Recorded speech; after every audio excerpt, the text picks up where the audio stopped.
Oh, there we go. Okay, I'm not sure when it went away, but we're going to be working on forever pencils today. It looked like everything was going well, and then Shop Dog hopped up and maybe hit the mic. I'm not sure. It's hard to tell.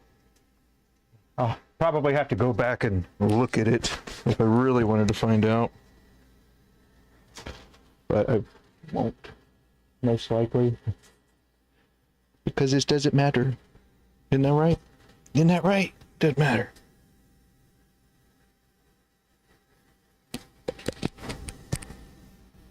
Okay. All right. Well, without further ado, I reckon let's get to it. Happy Thursday.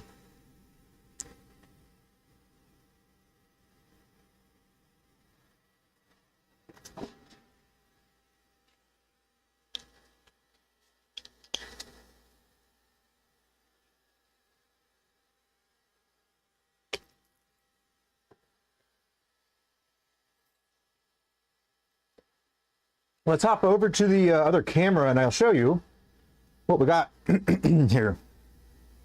Come on over. Here we are.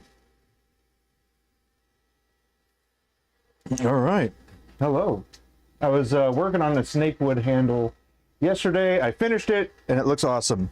I finished grinding it this morning, so it's actually usable. Okay. So basically, this piece right here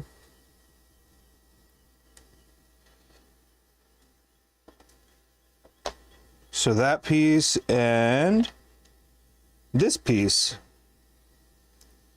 are the only two real pieces that we need for this project.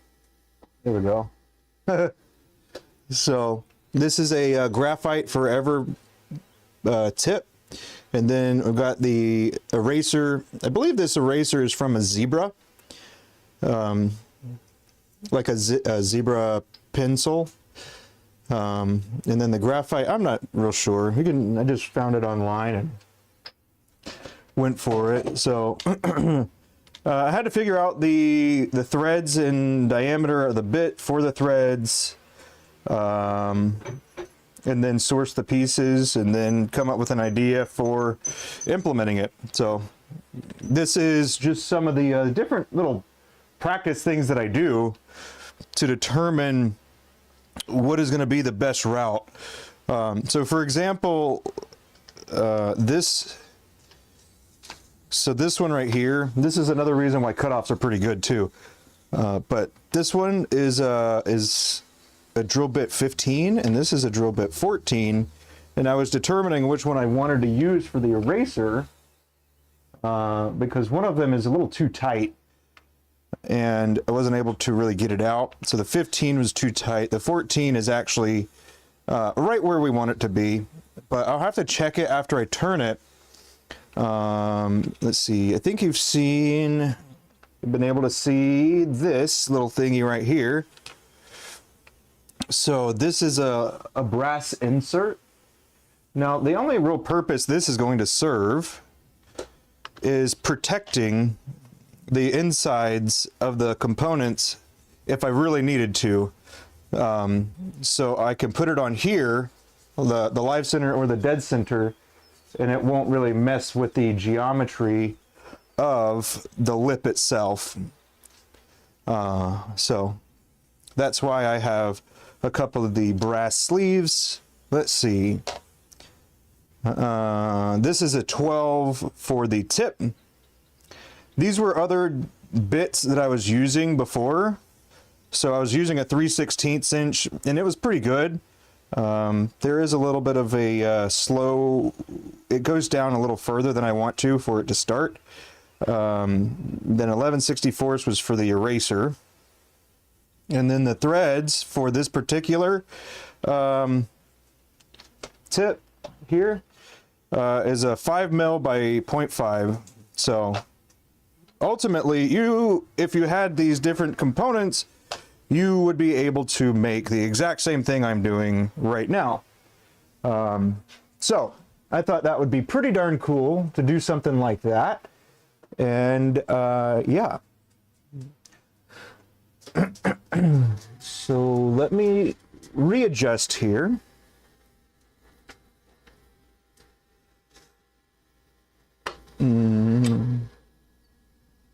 So I need to just drop this camera down.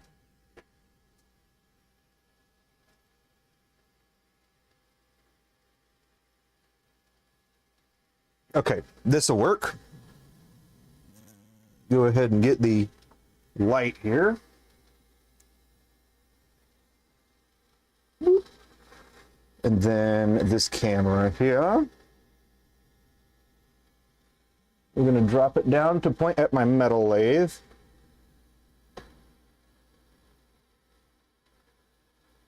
There we go. That's pretty good, huh?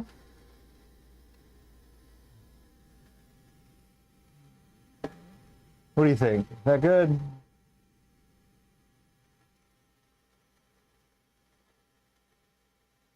All right. Let's see. We'll go ahead and move this, move this. Give you a little rundown of this tool here in just a second.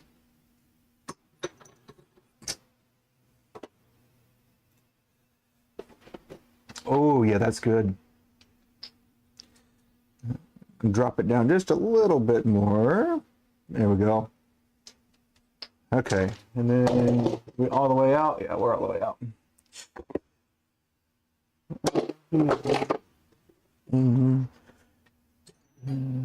Okay. Let me get these tools out of here.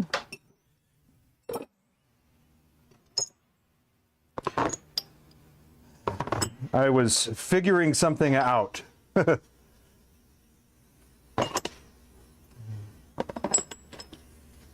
Now I gotta know, do you think it's a bad idea if it works?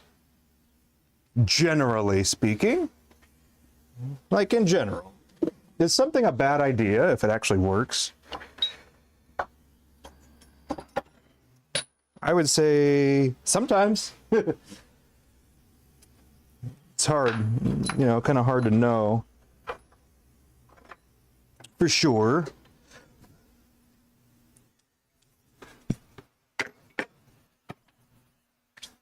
Take what you need. Alrighty, so this may look a little odd,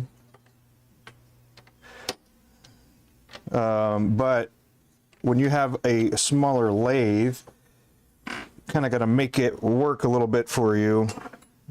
So there's potentially better ways, but this is just one that I found that worked, and so we're just going to run with that. All right.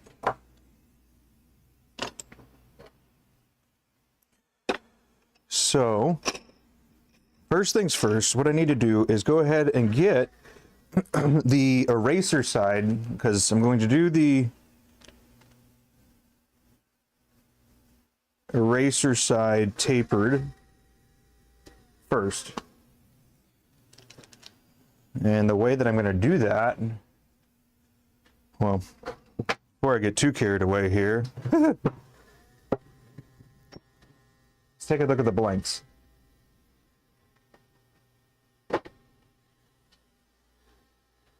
All right, here's the blanks that we're going to use. We're going to go ahead and get little holes drilled to each side of these that are going to be for the eraser.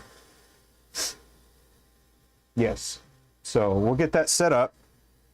We'll drill the hole for the erasers, and then we'll move from there.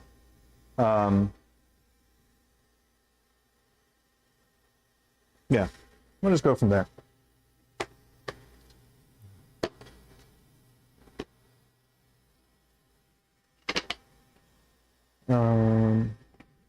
Not 100% sure that it will go how I want it to, so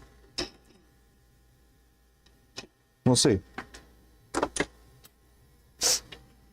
All right, so this, I don't really even need this right now. I just need the eraser, and we're going to use the 14, right? Yeah, 14's good.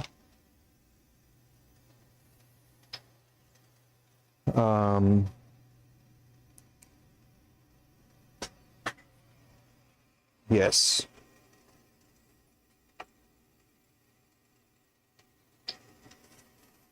And then because I've got these little inserts here, the brass inserts,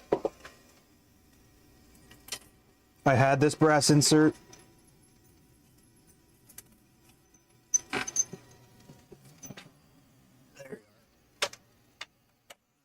Okay, here we are, we're back. The brass insert itself, I need to make sure that I drill far enough so it can actually be useful. So, just gonna go ahead and mark that. Whoop.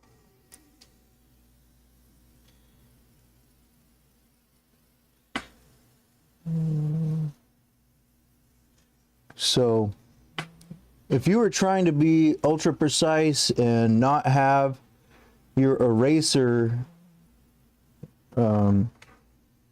have more space than it needs, you can also obviously not go that deep, one, and two, not use the brass sleeve.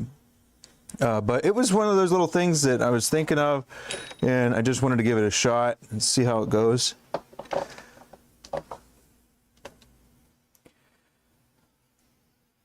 All right, here we go.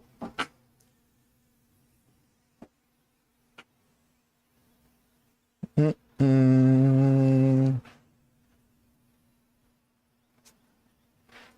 my painter's tape go?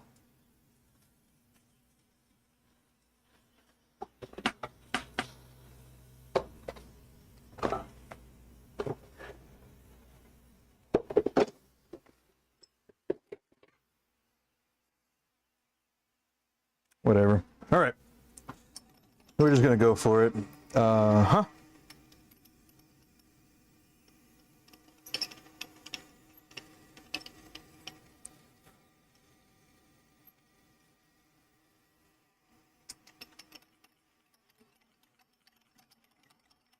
right. And we'll back this back up. And then we're going to go ahead and give this a little check to make sure that it is what we want it to be.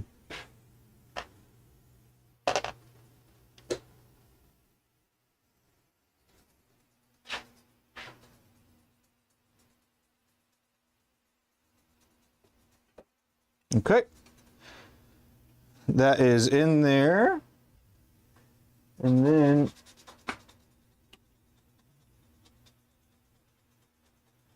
there.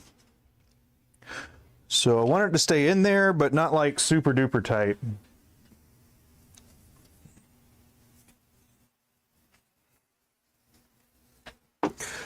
All right, and then we're going to repeat on the other side.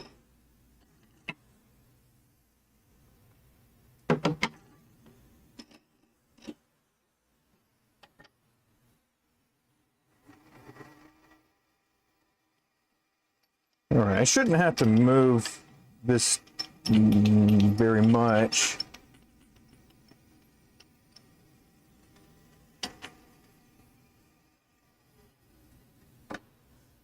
All right, so that one is ready. All right. So I'm just going to repeat this a couple, 2, 3 more times, and then that will be the little protector.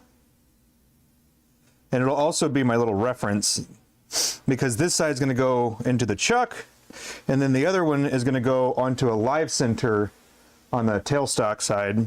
And so that's why I wanted to protect that. There's other things you can do, I'm sure, but that's just the route that I decided to go with.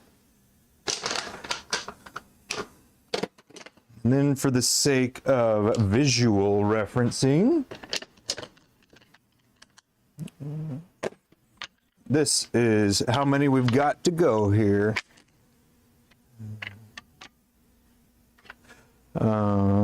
Cool. Some of these are already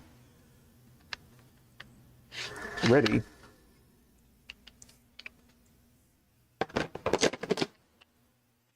What I mean by ready is that they already have like their pre-drill holes there, or the they have the center starts. Hey Chris, how you doing, man? You been working on anything lately?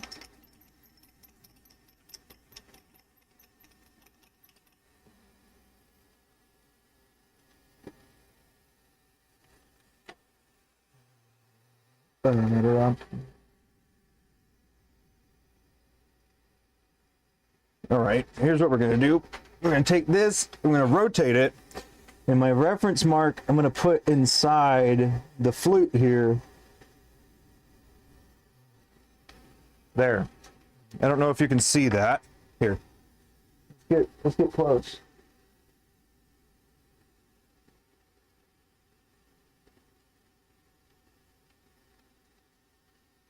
Okay, now we're gonna go a little this way. Okay. All right, cool. So now you can see what I'm talking about. Inside here, I'm putting the mark so I don't have to worry about it wiping off every time.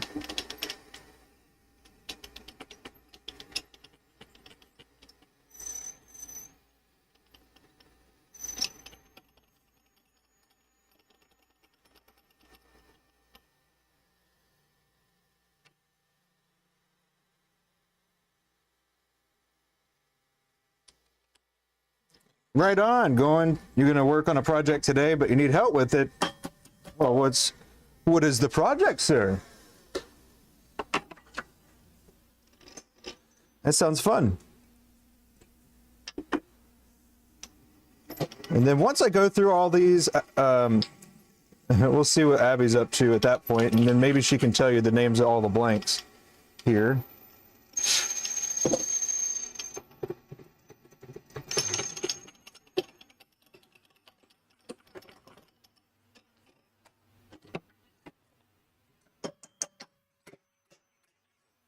Okay, that one's good.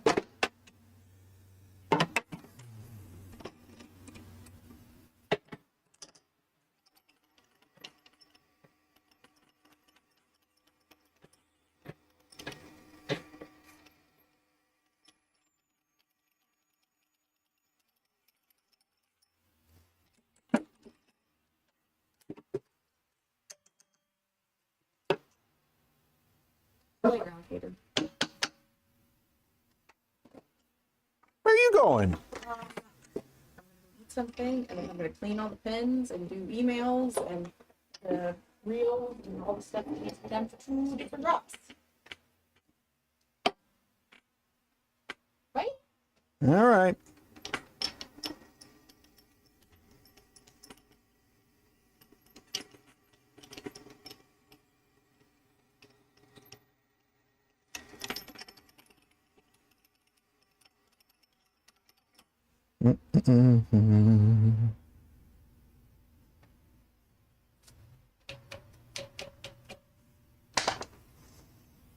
Well, I was looking for my tape so I could mark this. But it looks like the little bit of swarf that came through has removed my mark.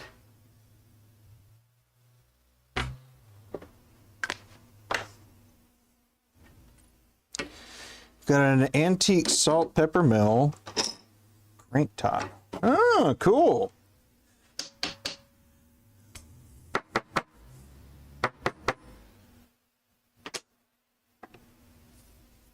That sounds fun, man. All right, we'll back this up now. You've seen it a couple times.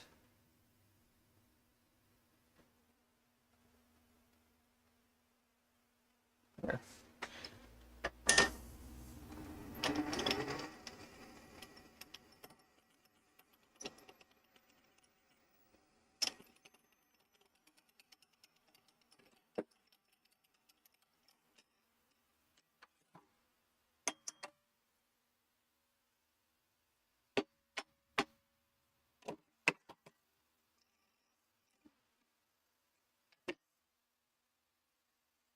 You can't find a video on it?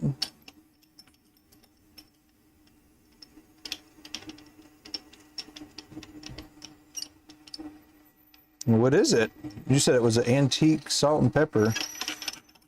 Just gotta look at the stuff, man, and then make it happen.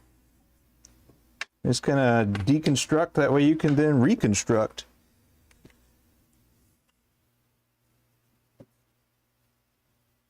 All right, so future reference. Have my painter's tape. Good grief.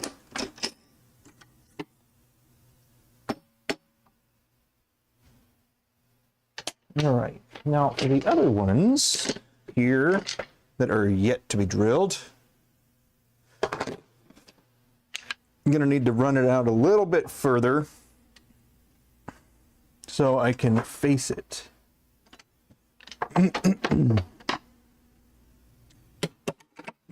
And I will also see if I need to recalibrate anything. I want to make sure that this has enough room to travel as far as I need it to. Perfect.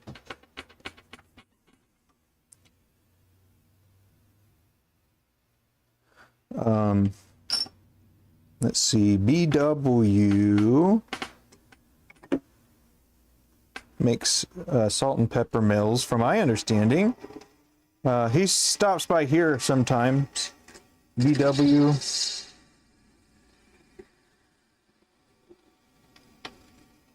Bravo Whiskey.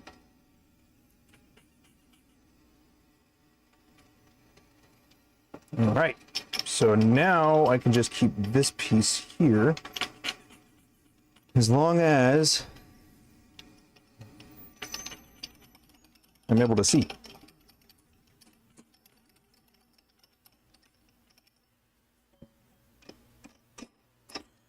But yeah, BW, let's see. From my understanding, that's what he does for the most part, actually. Well, not the most part, but he has made them for restaurants. So he would be a pretty good resource for that. There it is. Okay, it is.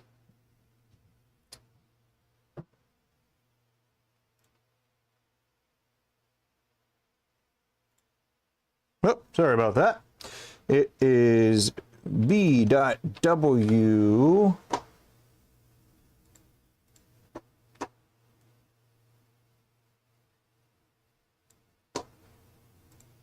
Wood turning. Wood turning. Okay. And if the dude looks like a Viking dude with glasses, then you're on the right one. There we go. Give him a little shout out and some love there. He streams on Sundays. But yeah, he, from my understanding, what he does is actually works on pepper mills, or salt and pepper mills. And he's done that for restaurants before too. So that's pretty neat.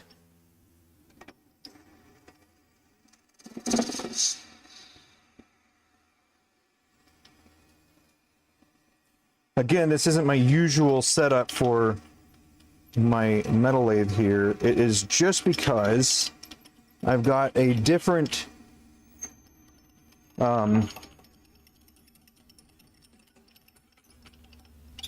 let's see, I've got a different configuration that I'm going to be setting it up for once I get all these drilled.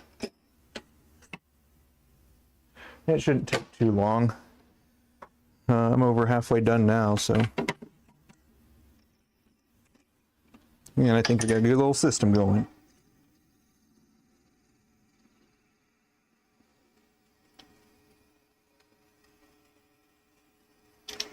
But yeah, I wasn't trying to send you off to another channel, but I do know that he has done those. I haven't done a salt and pepper mill quite yet.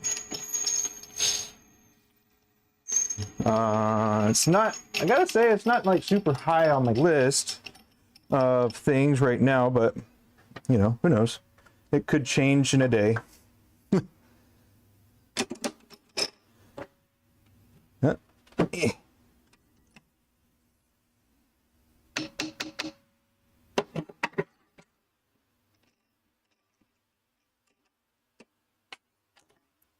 But yeah, he comes by every once in a while.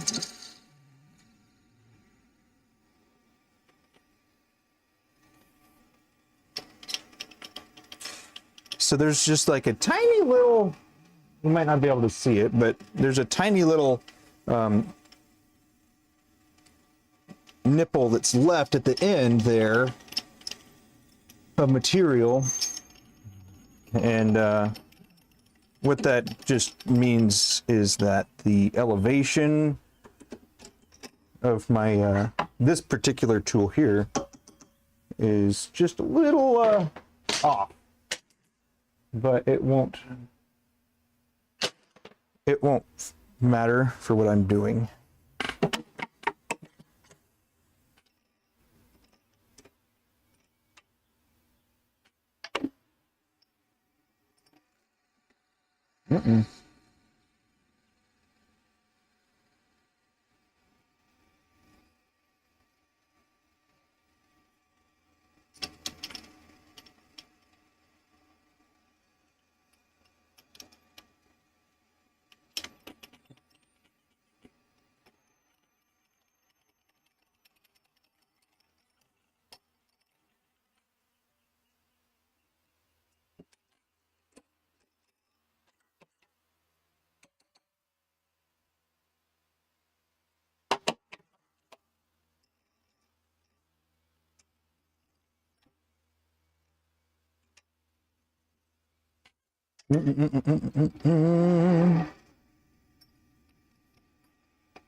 And you could do this on a wood lathe as well. You just tuck it, and then you just get like a square carbide or something like that, make it flat, and then just drill. So I just do it like this because it's a bit more, I guess, mechanical.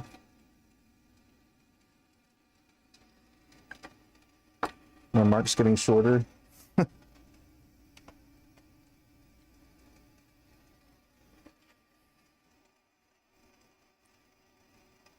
No. But I don't actually have to go to the line. So there's that.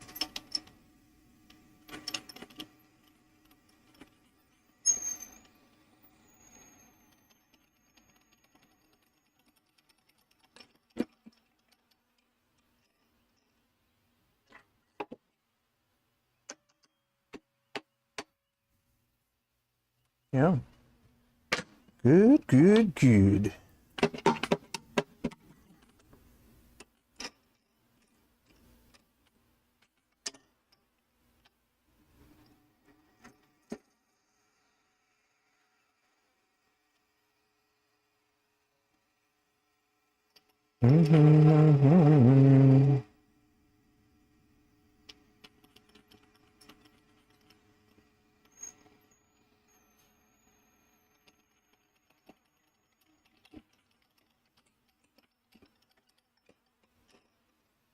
Anybody watching any shows right now? Shows or movies? Or looking forward to any movies?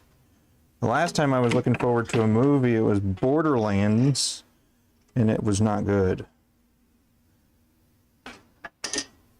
I appreciated that they made it, though, but it was not good.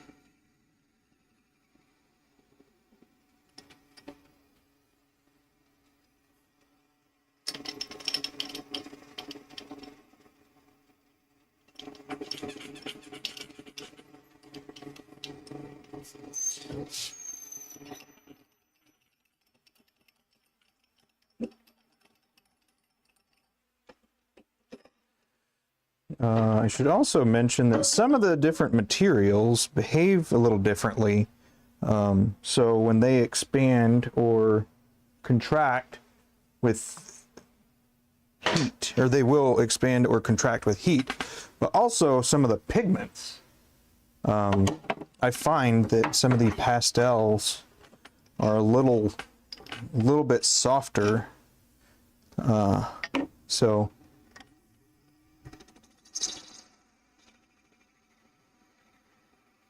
just something to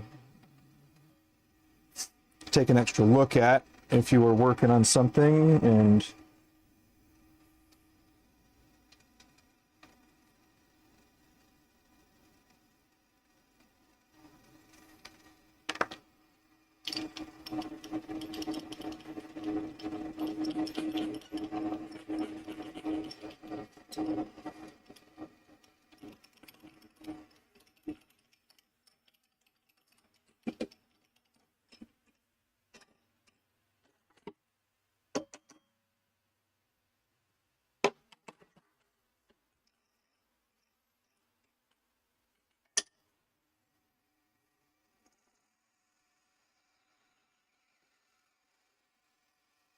And in glitter, some of the blanks, the glitter sinks to the bottom, and that should probably be chalked up as unusable area.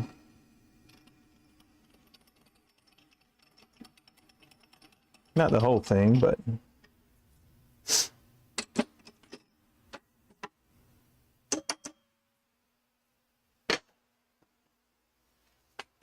just that little spot.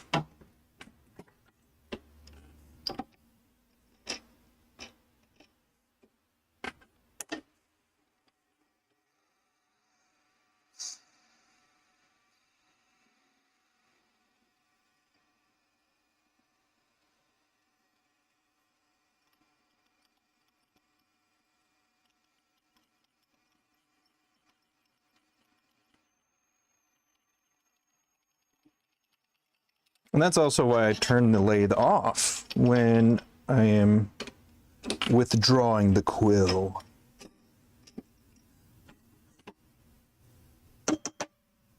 So it doesn't just stay in there heating it up more and more.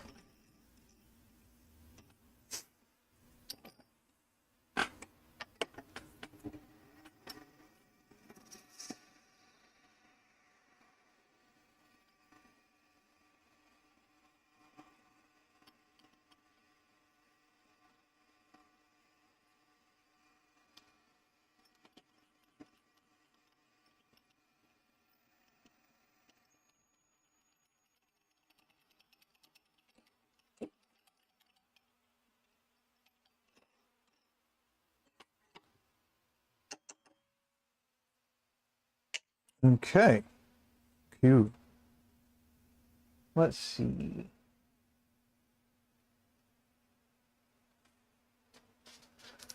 Take a little swig of power, huh?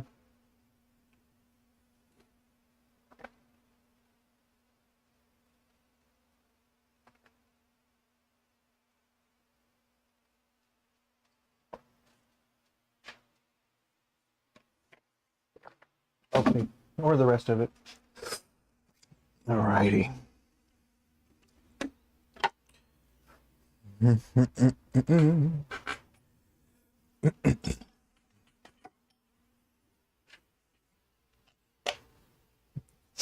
Like I mentioned before, I'm not sure that this is going to work, but I hope it will.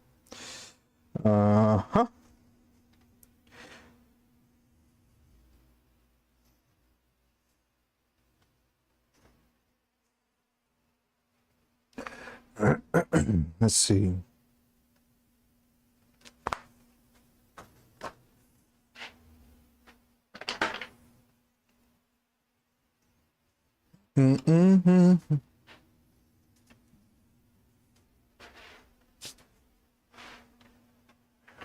Let's see. Let me message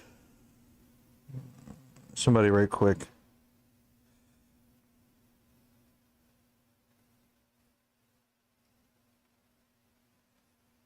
Okay.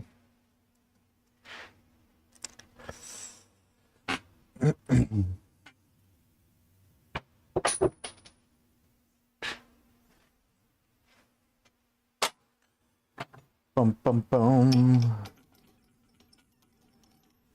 All right, don't have to go too far out. That's good. Back this off.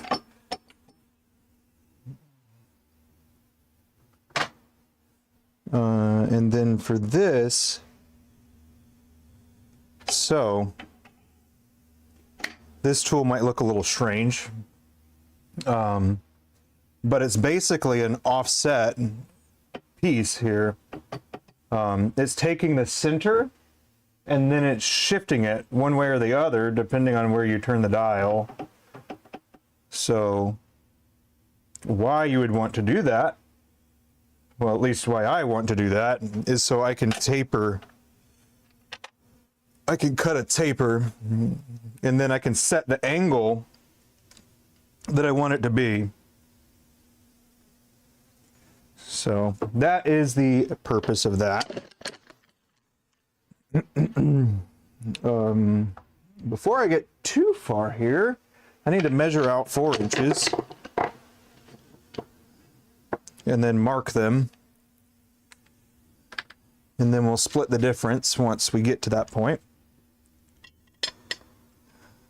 So just marking it at 4.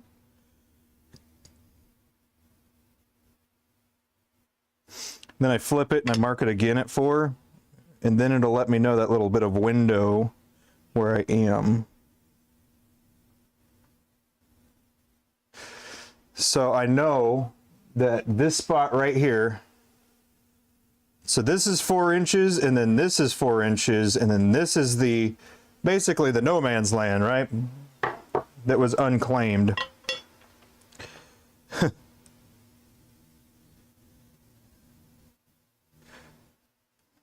Pretty cool little way to determine the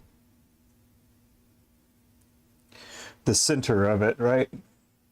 So we know that this is the center again, this area.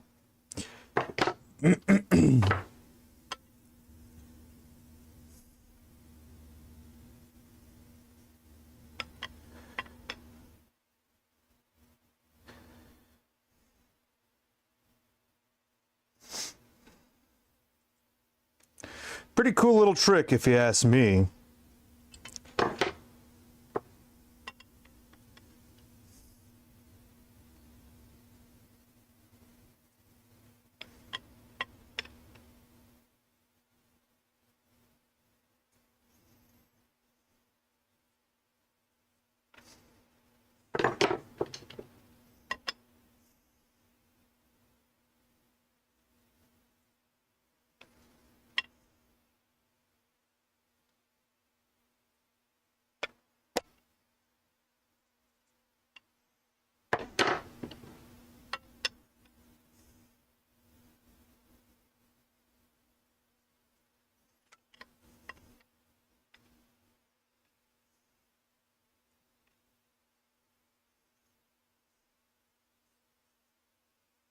Oh, you can't even see what I'm doing.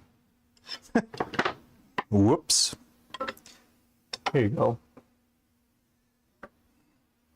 Just going to 4.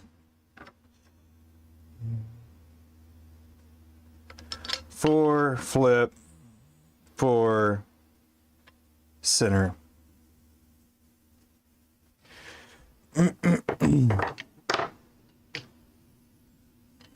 Because if you know that the blanks are going to be, you know, about 8 to 8.5, maybe 9 in some cases, you just use like a half, the nearest comfortable number, I would say. Then you know that that's the center.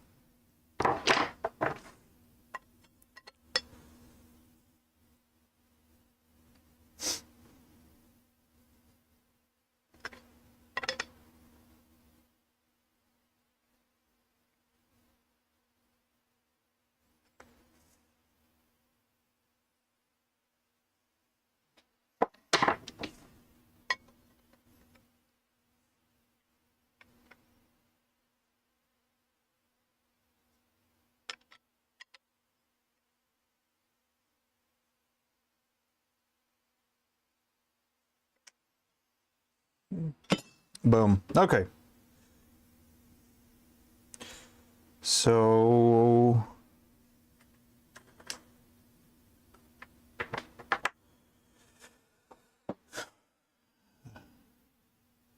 now this is kind of my sticking point that I'm not quite sure how it's going to work.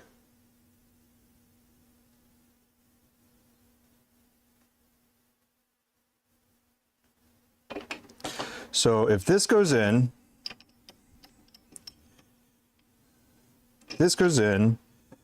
I can run it, but then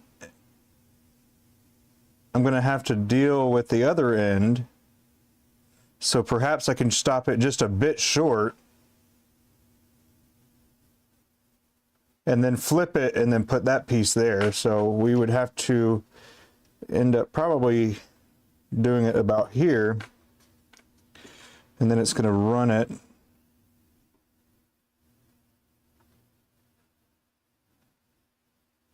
I think. I don't know. And then my little brass sleeve insert piece here, protecting it. Bring up the tailstock here. So you see that it's not in line. It's offset, and that's on purpose. Not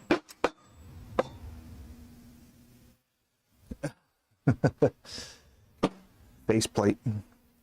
Okay. Now, I would think typically you would like for it to be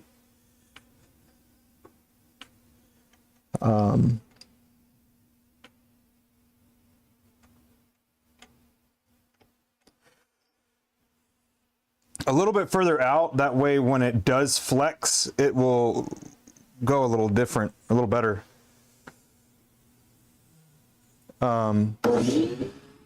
Say the other thing that people typically do is they turn between sensors for this particular operation. And that way it makes it so you're not flexing the blank. But this way it is flexing the blank, but it's not a problem for my fix.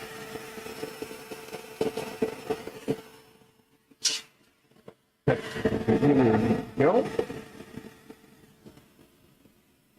And lock it in. Engage. Mark is already set. Now we're just going to run it.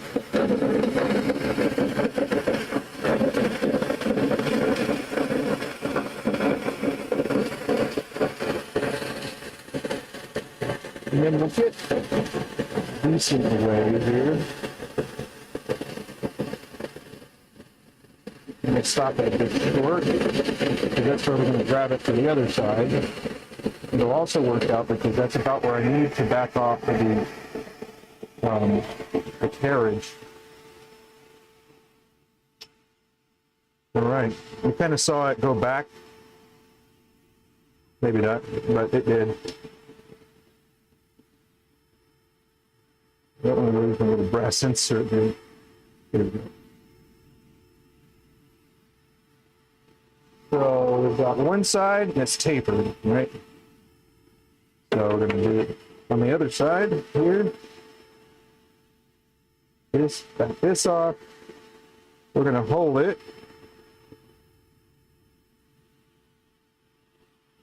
About there.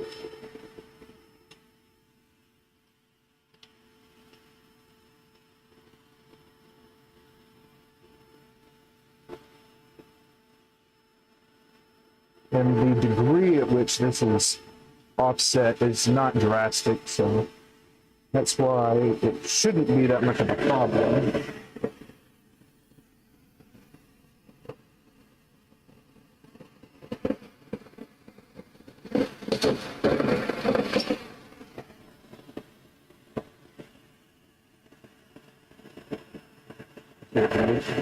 Let's scoot it back.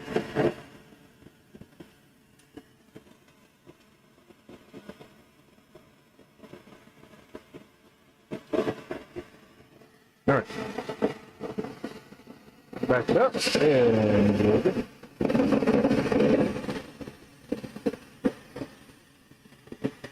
There we go. Uh-oh. Thank you for letting me know. Let's change it.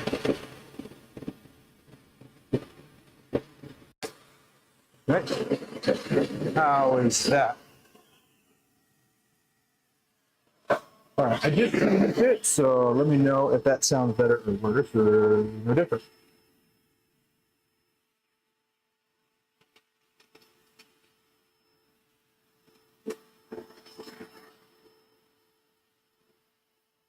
Yeah.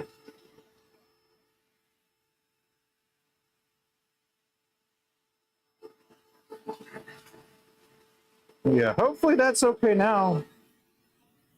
Now, right now, another moment of truth here. Got to see if the eraser works or fits in there.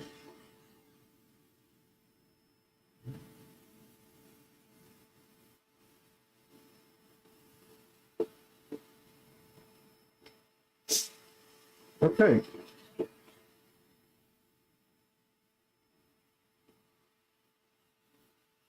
So there we go. The eraser does go in. And so from here, I actually could have just chopped it, but I didn't. So, but we're going to chop it right there. Yeah.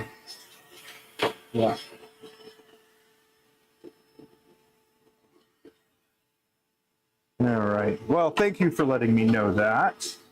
We're a little bit better than we were.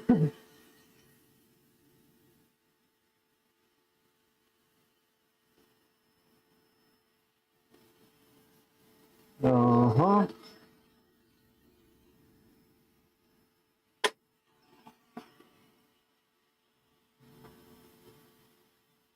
Don't we want to know what happens if we didn't?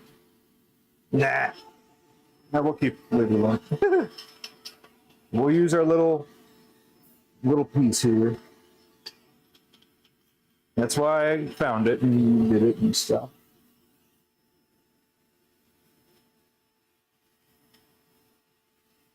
Mm-hmm.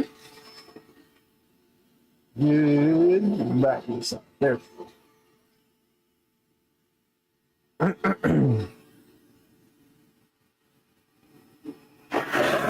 Getting up to speed. And engage.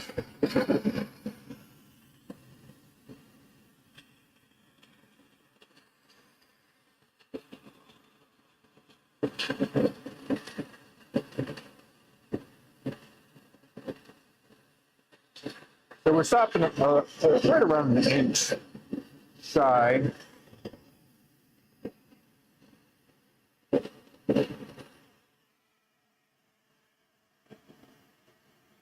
And then the next time, we're going to cut it.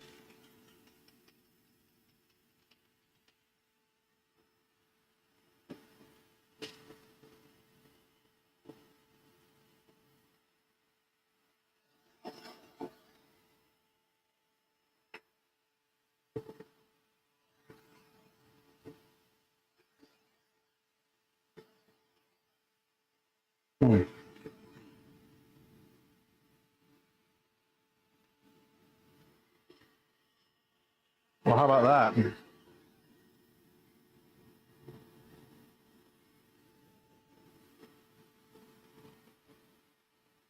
We might have to bring it back just a tad.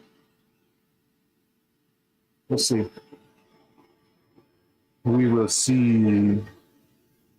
I was hoping that wouldn't do that. Huh. I don't know.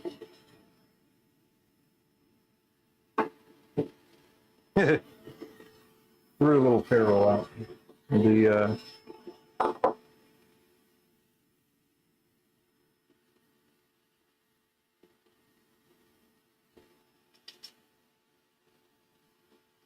maybe it doesn't even need to be as tight as I had it.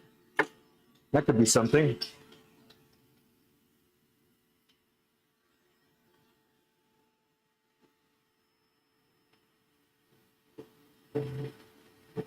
Looks good, that's good. Alright, so we're a little looser now.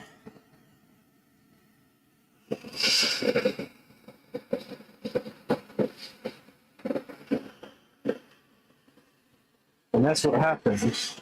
Let's do that. This wasn't tight enough.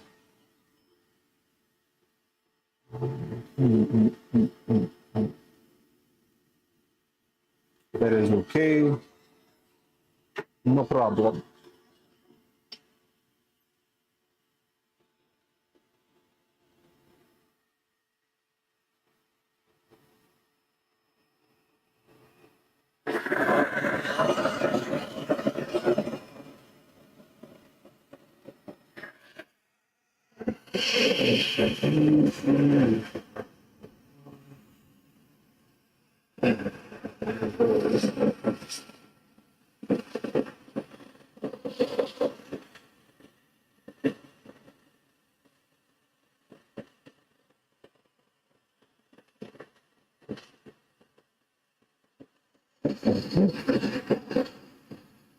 Keeping an eye on the sure to make sure they don't come in. Shot here. Even though there might be somebody out there that yeah. Oh, that's right.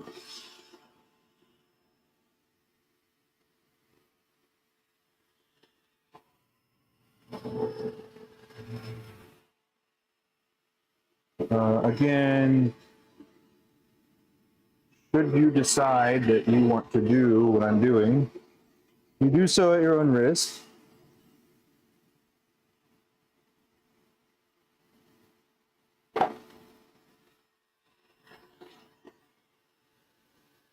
And,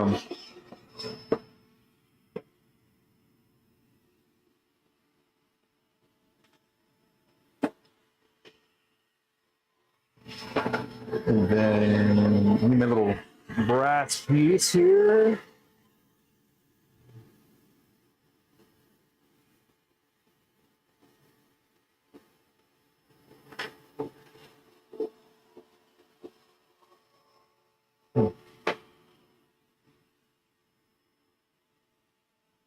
I think we got a solid way of doing it now.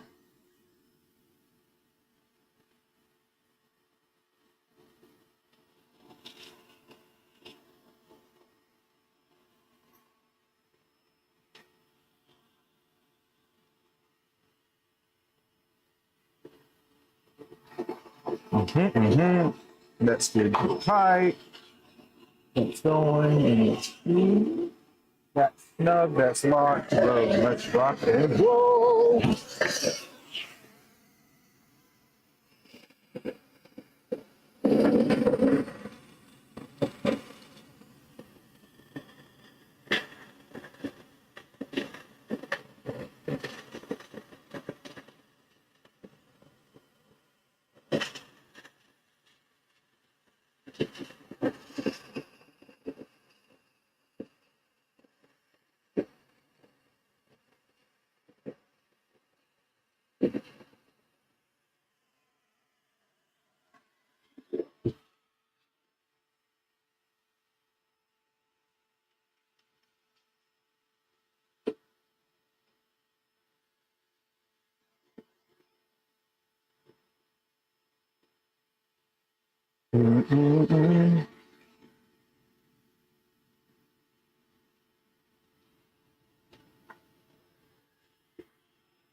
We gotta see what happens without it.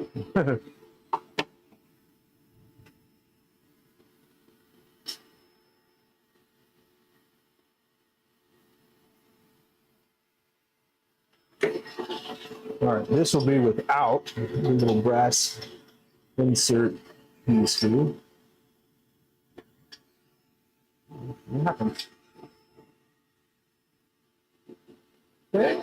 Boom, boom, boom. Same. There we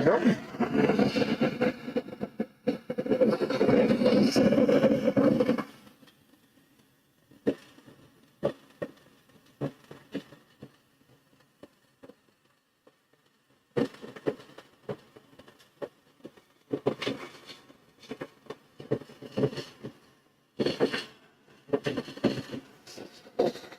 All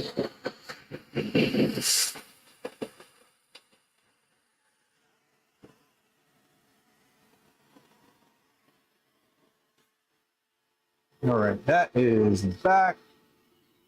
We'll back this off. Then you cut it.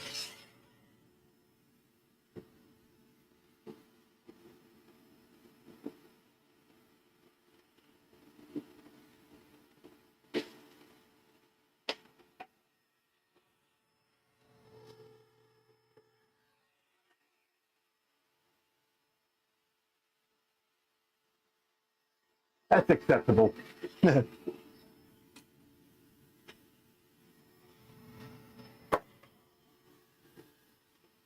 Oh.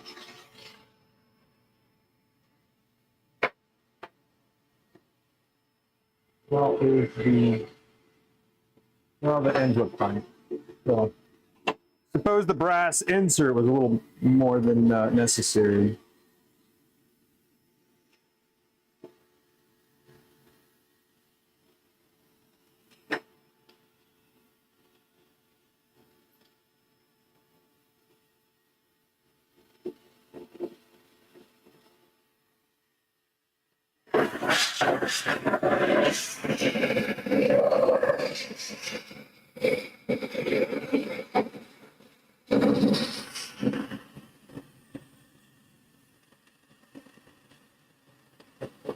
We are taking a pretty big bite out of this material.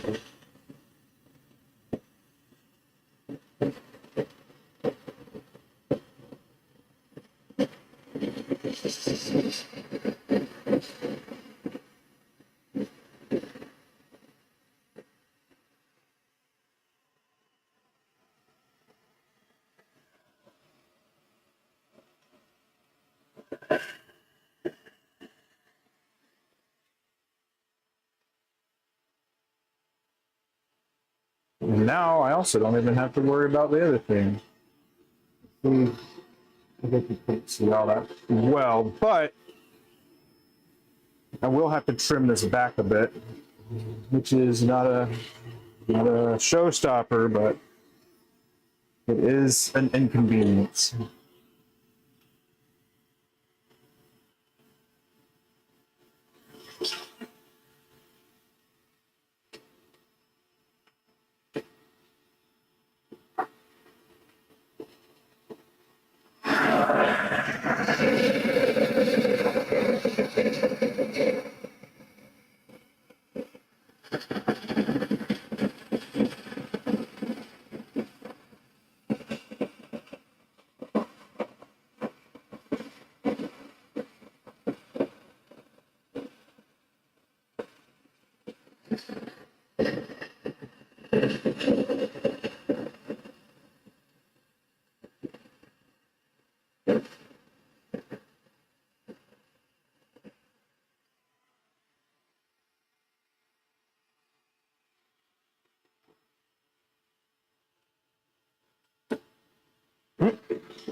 No, that didn't remind me. That's all right though.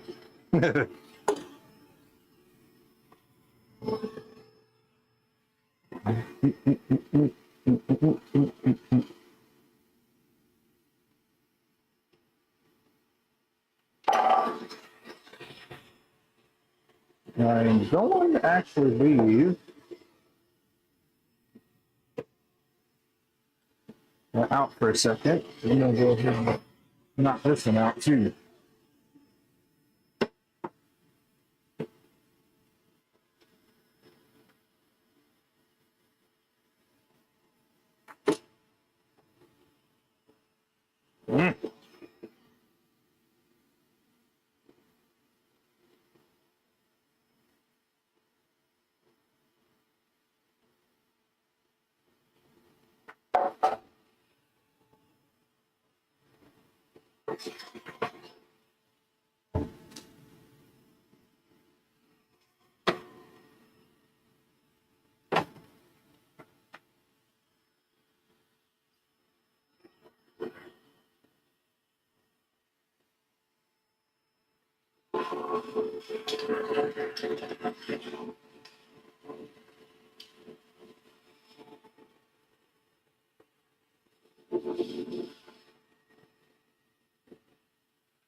Oh, that one looks cool.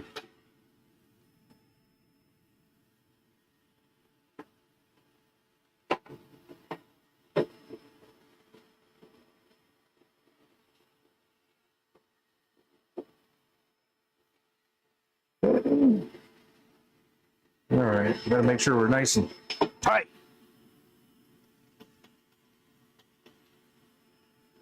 That's a part of why I have not been turning between centers on this, is because it likes to slip because of how much material I'm taking off at one go. So I'm just gonna bypass that by grabbing it. And coming up with this weird idea here. It might get a little weirder too.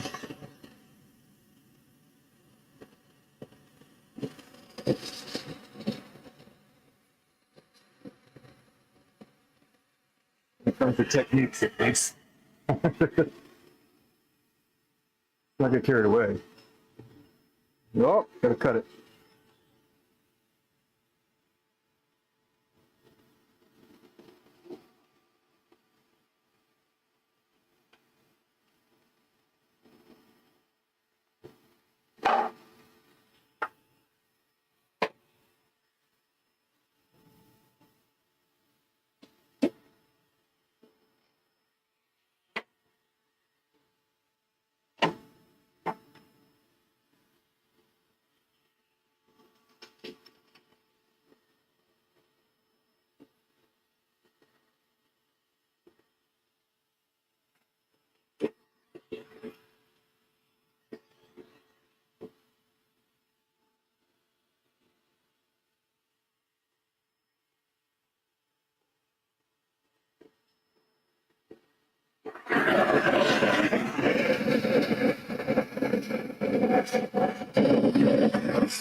Snug.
Do that.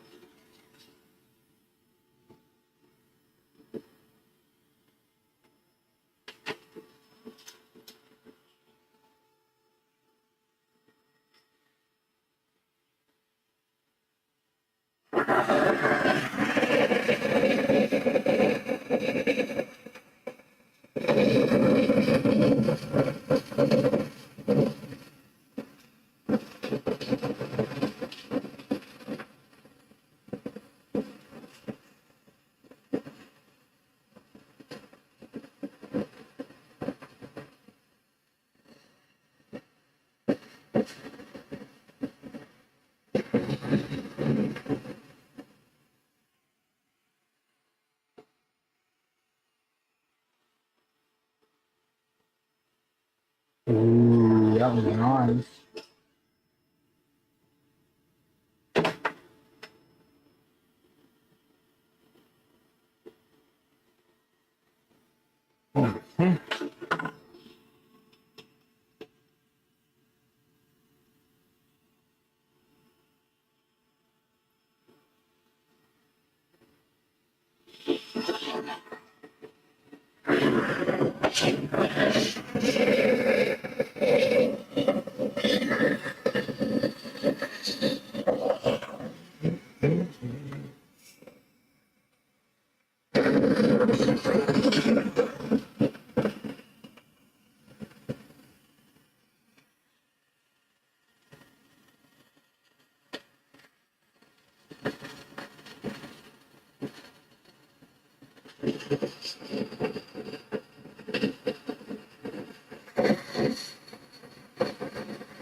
Howdy, folks.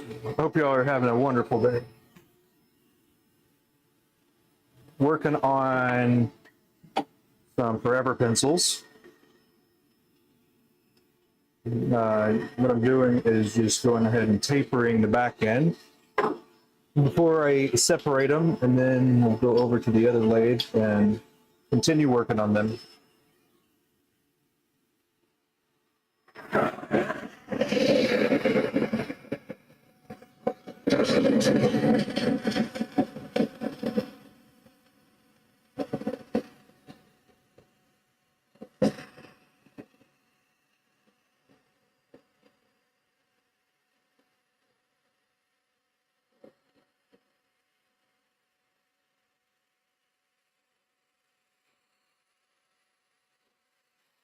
I gotta say, this is things like this is probably my favorite type of thing to do.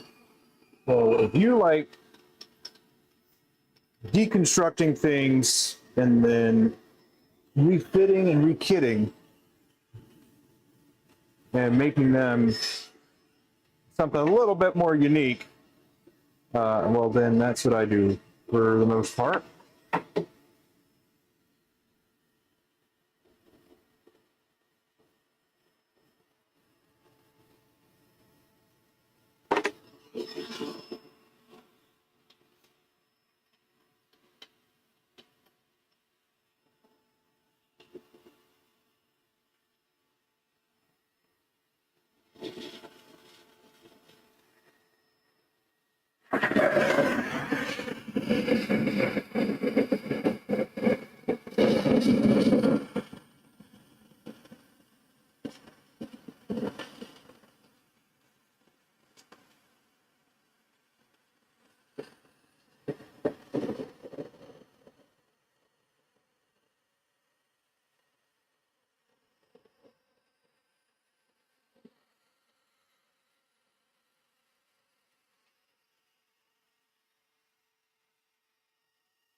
Oh, look at that last one.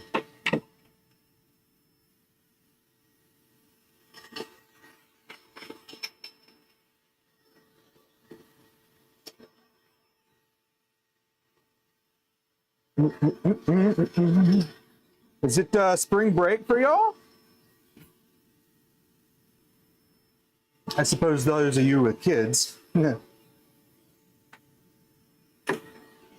Or traveling for spring break.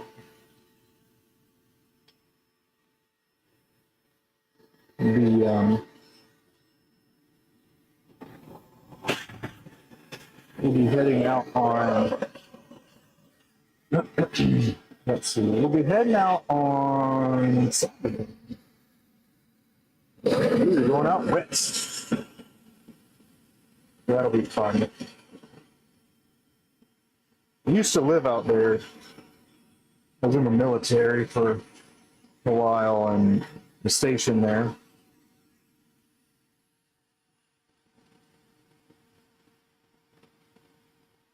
But we're going to go visit family.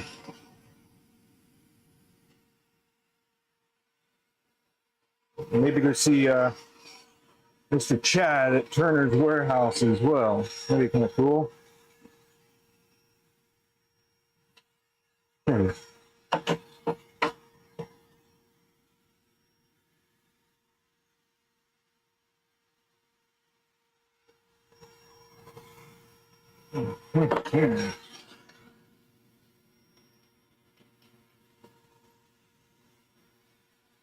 So for tapering, by the way, if you do have a metal lathe, I do have the ability to actually move my my tailstock forward and backwards this way, not just this way. So let's see, the X and then the Y, right? X over the Y up, yeah.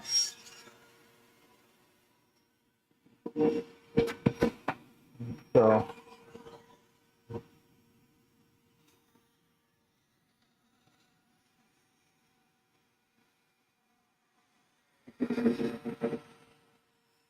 we're getting near the next step here.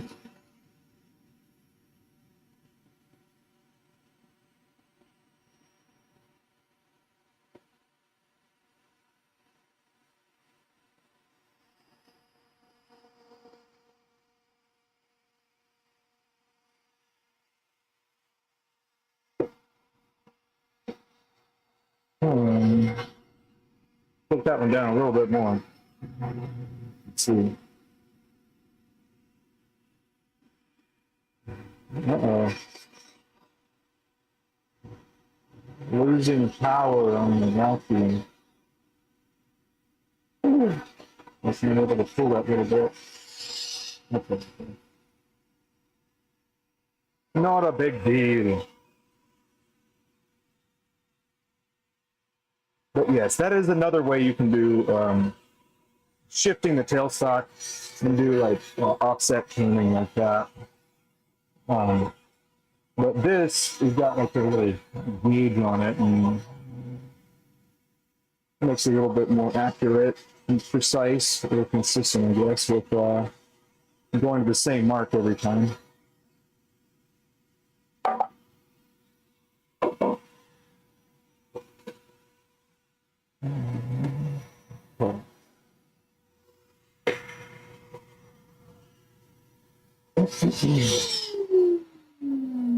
All right, so the next thing I've got to do here is, well, we'll take this off. I don't need it anymore. And then put this in a safe place.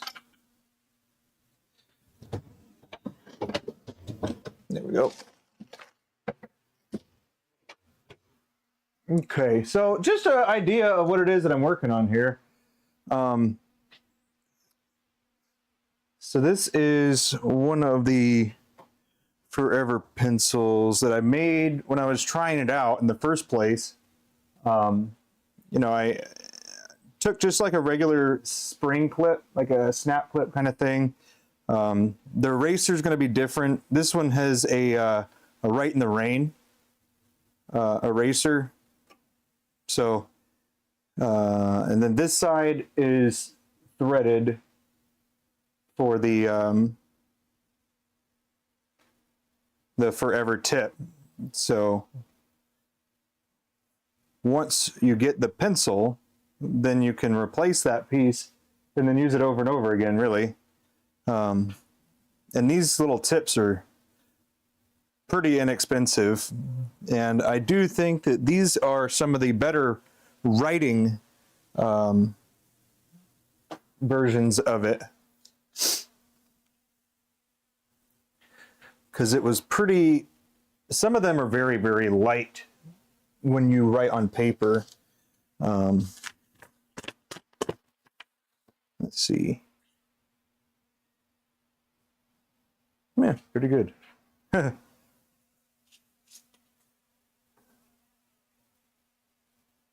We'll go to the other cam, that way it'll be better, easier to see, I mean. Boom. All right. The next thing I've got to do is I'm going to hop over to the wood lathe and I've got to create something. So the something is like a jam chuck. That's what I am planning on doing. I've got them all tapered. Hey, that's pretty good. Oh, nope. But the reason I'm going to do it on the other chuck over here is because that's where it's going to be. Yeah, that is where it's going to be.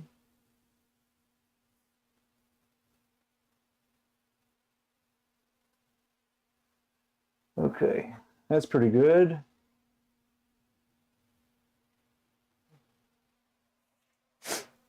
All right.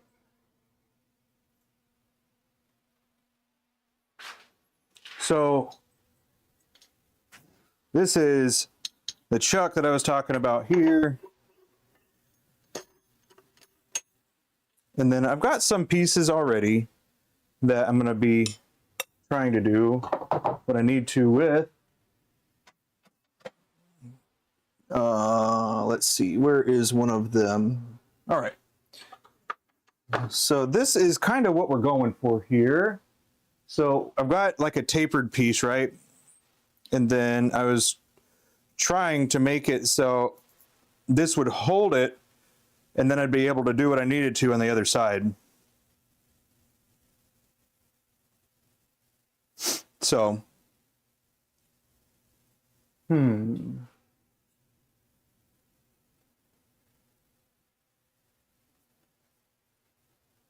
let's see.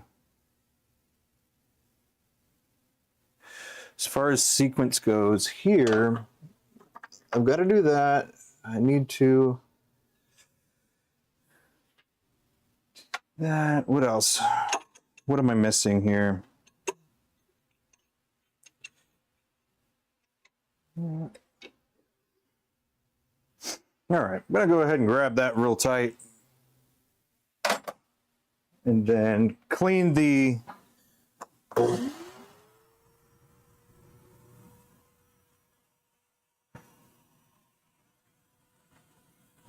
I can tell that my vacuum is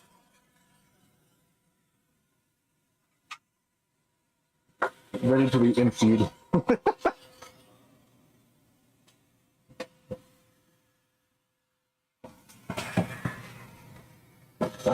Yeah, she's ready to be emptied.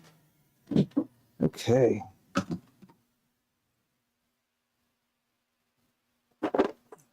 So this is what we got right now. And what we're going to do is I need to measure some of these and determine the size I want to make this. That way I can use it, and then I can drill it and then thread it like I need to. Yeah.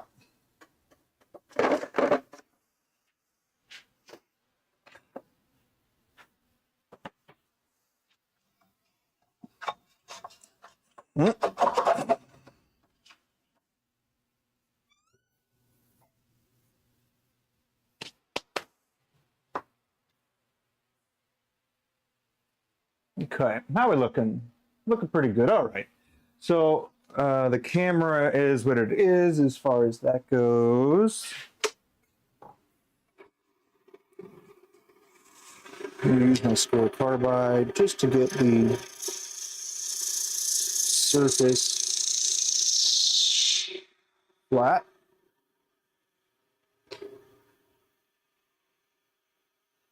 And then a little thing that you can do is use the pointy part of the carbide here, and then you can start a hole, a little pilot hole. So the next thing is to get the drill.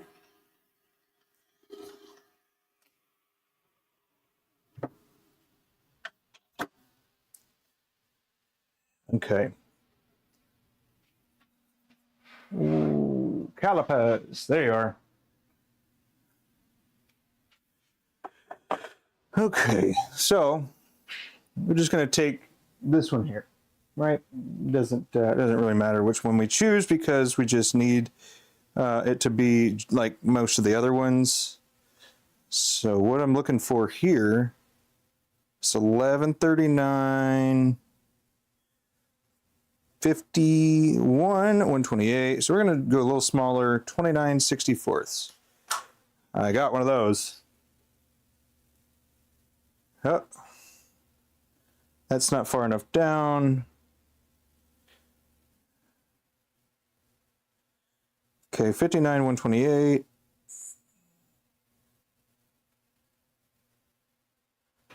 Come on. 31/64. Okay. We'll go with that one there. Let me grab that. Ba-ba-bum-bum. What do we got? What have we got? What's this? 7/16.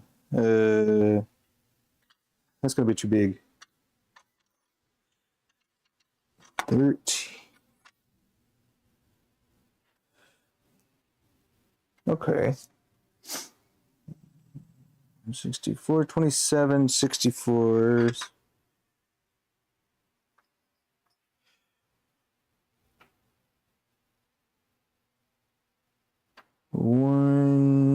Okay.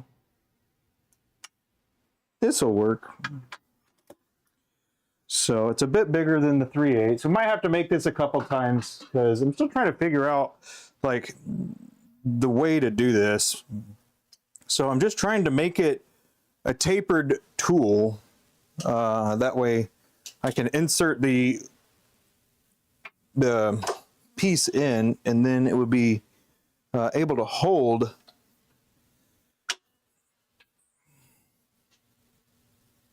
So we're going to go with this.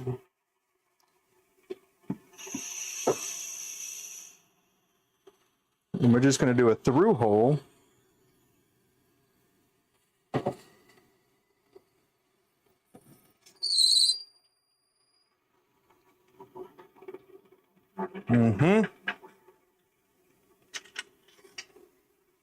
All right, let's measure that and see where we're at.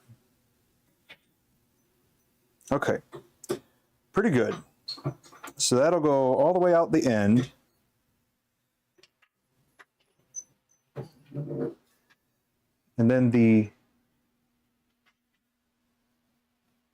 angle of it is the real thing I'm having trouble with here.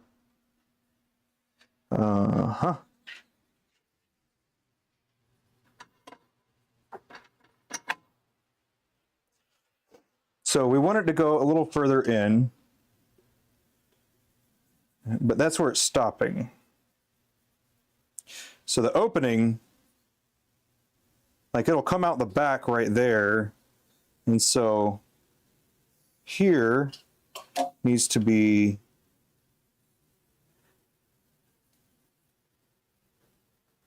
oh, that's too big. All right, so it was right around there. So a 1/2 inch. Huh.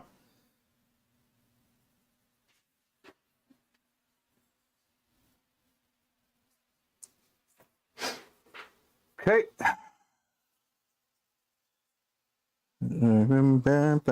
Okay, I suppose we can try that. I have quite a few little pieces over here. That way I can try out a variety of things. I'm not sure exactly what's gonna work best. We'll do a 12.5. That'll be close enough. This is measured for something else, by the way, not this.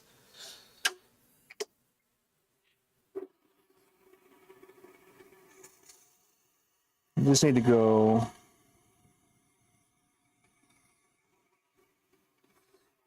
a little bit.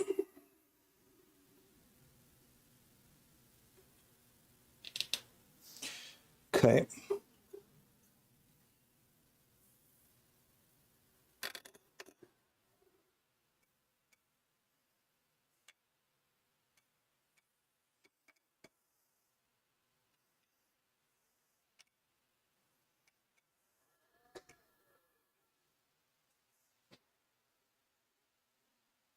Okay.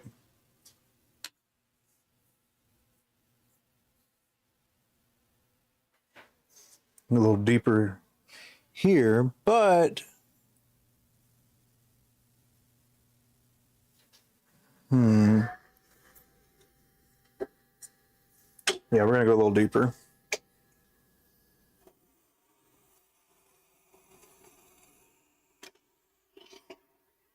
All right.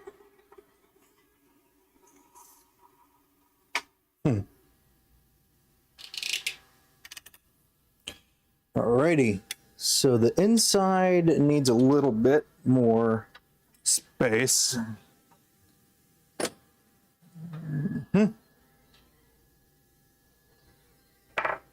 way that we're going to do that, I'm going to get in there with a little tool here.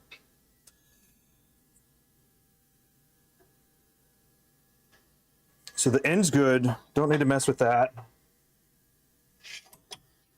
Urgh.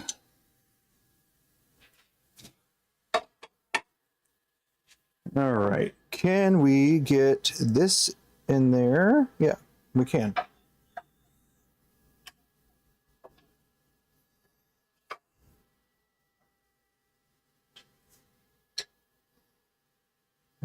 Okay, cool.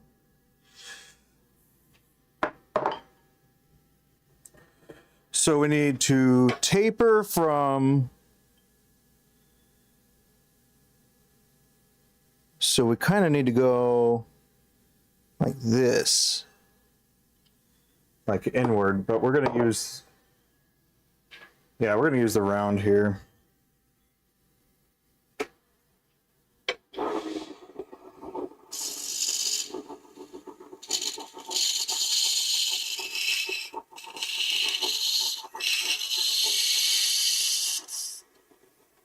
Okay.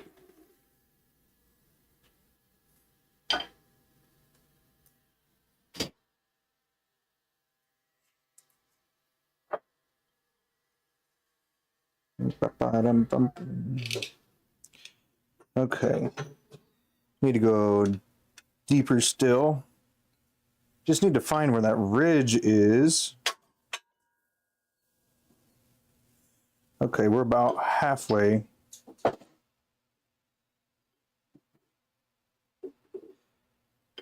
What I'm feeling for is the ledge where it separates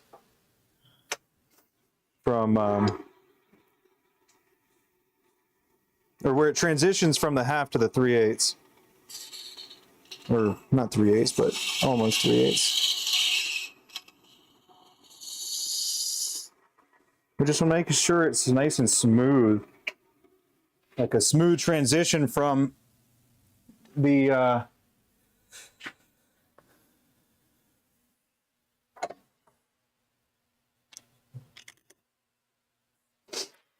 okay.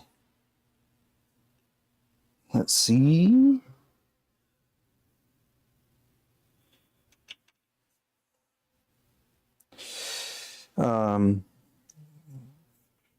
Something that we can do here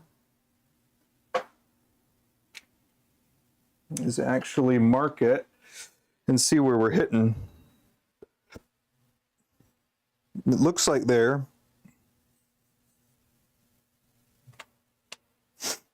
So it is about there. I'm going to go in. And then we'll pop it out.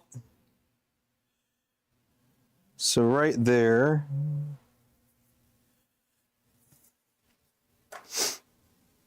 And so it tells me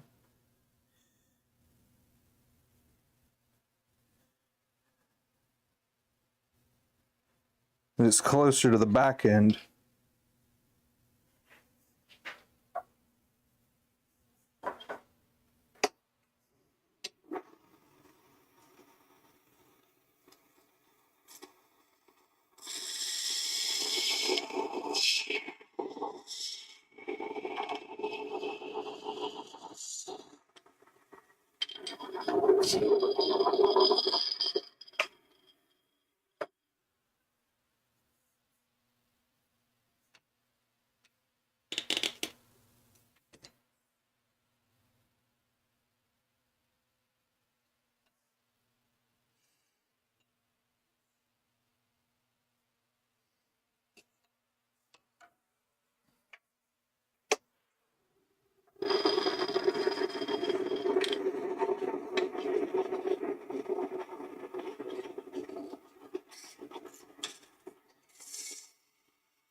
The back. The back. All right.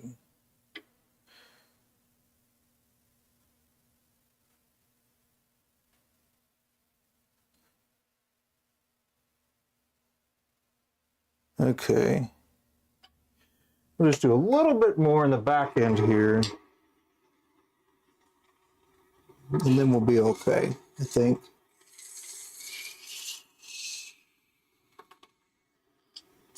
There.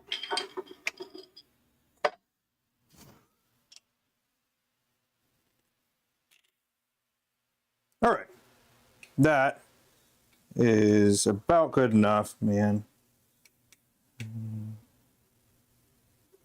End up spending all day trying to get this dang thing right, but I don't want to do that. All right.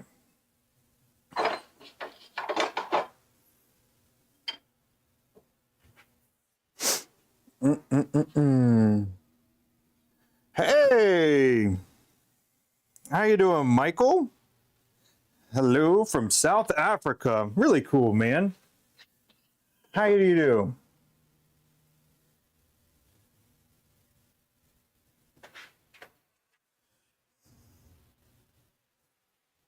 All right, well, we're gonna ruin our little zero here.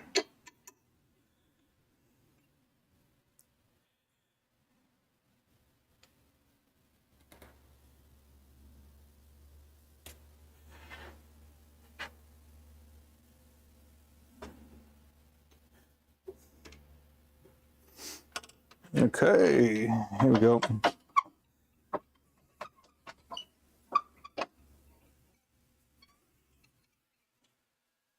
Uh-huh.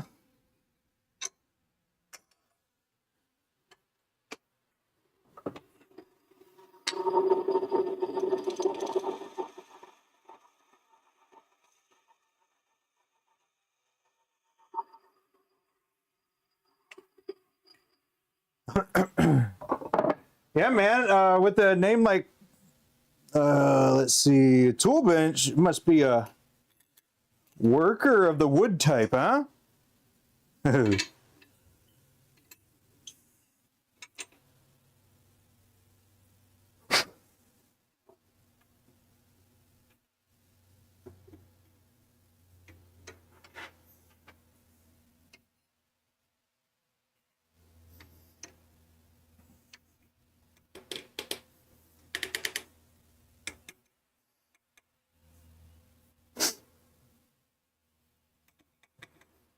All right. That is just got to be good enough, man. It's not going to get better. It's going to keep wasting time. But anyway, that's about how you do it, huh?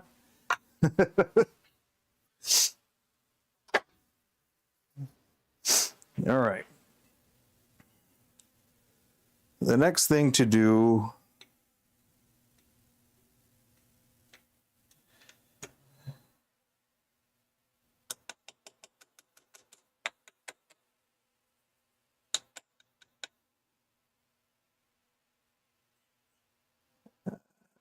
okay. We also left it a little thicker, so we can address the little bit of outer round it might end up being. And then I do also have another piece that maybe would be pretty good, huh?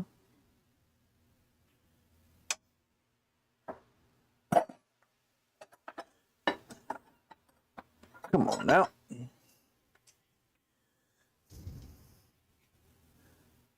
Negativo.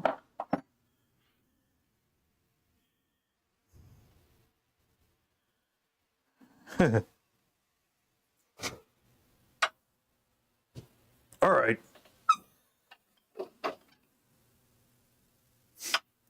We have a collet. We're going to try the collet. I was thinking more surface area would allow for more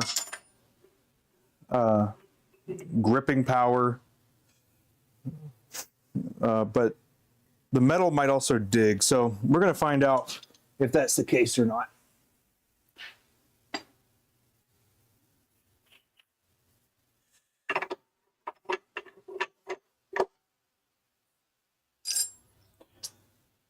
A little bit of digging is not a problem. If it does do deep, then that is a problem.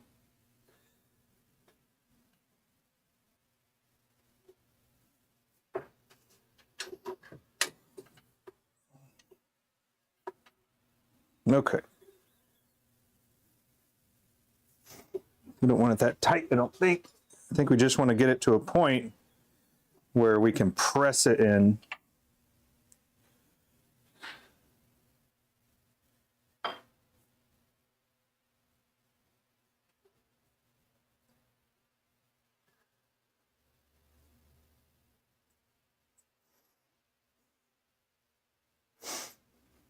Okay.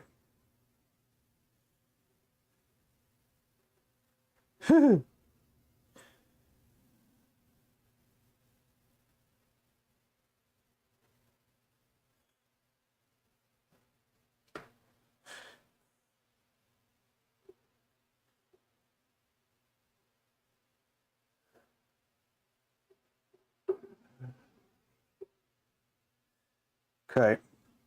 Well, here's what we're going to have to do. We're just going to have to try it. How about that? Uh-huh.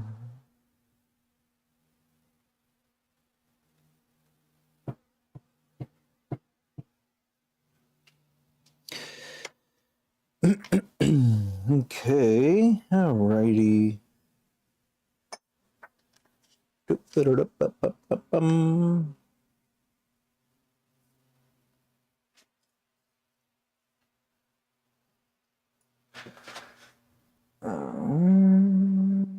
Where? Oh, there we go.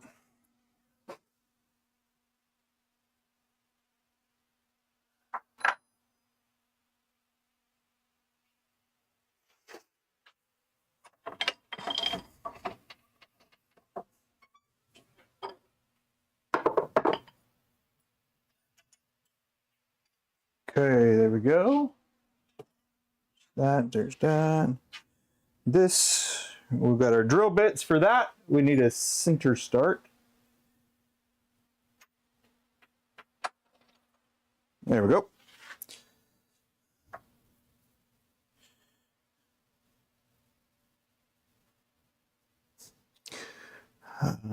I was looking online for a tapered collet, and I am not sure if those even exist.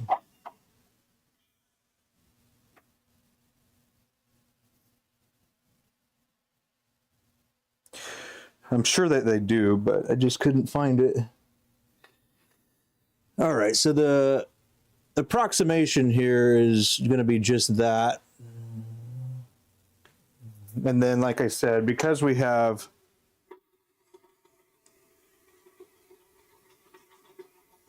there we go. Don't need to go any further than that.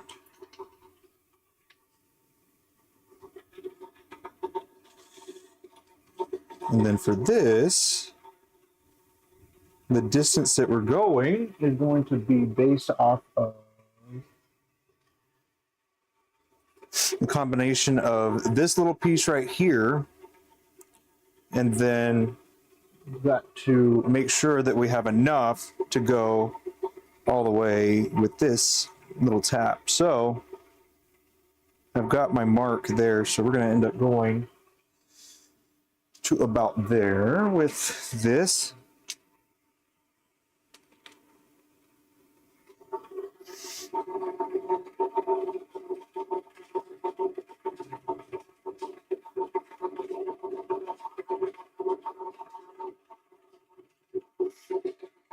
Okay.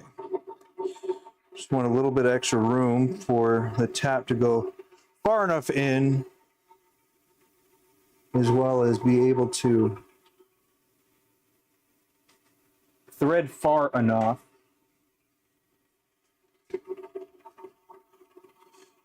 Okay, and then yeah, I'd say we're pretty good. But we'll know after here.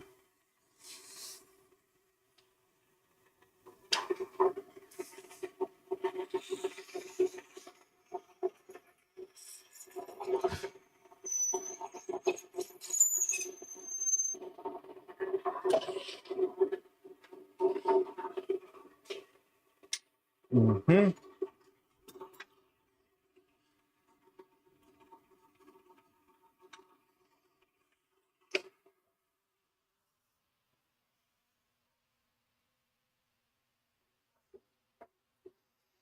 These are very fine threads. They're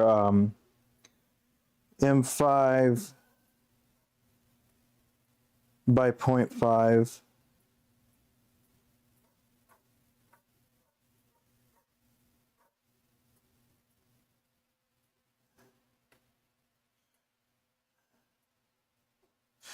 So for the next time, I need to measure out and then do a reference mark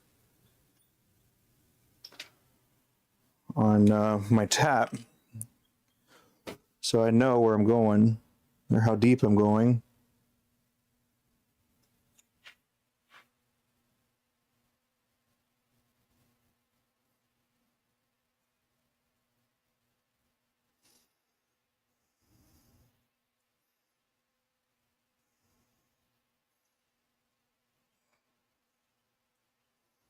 Okay.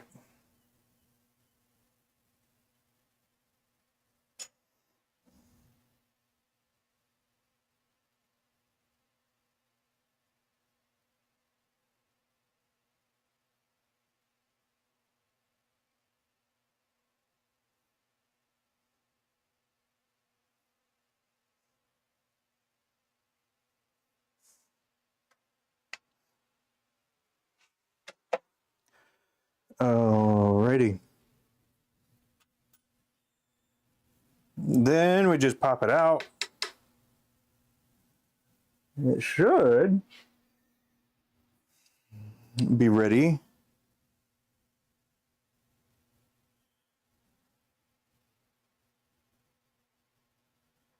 There we go.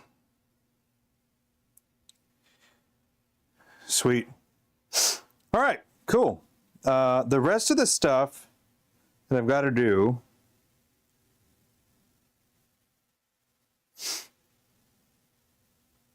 is continue to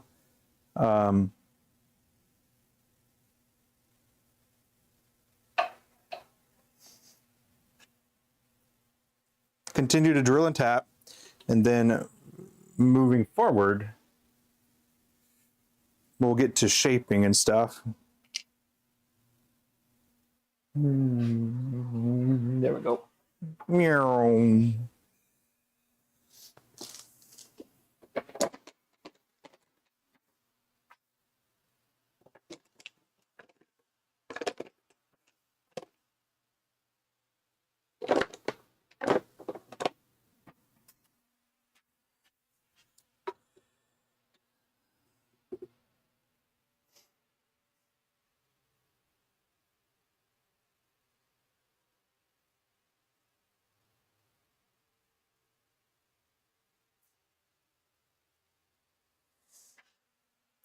Ba-ba-bum.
Boop.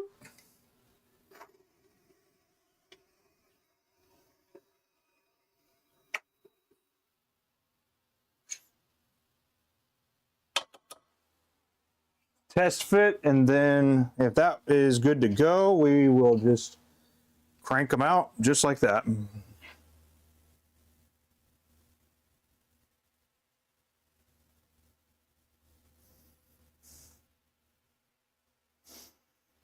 Sweet.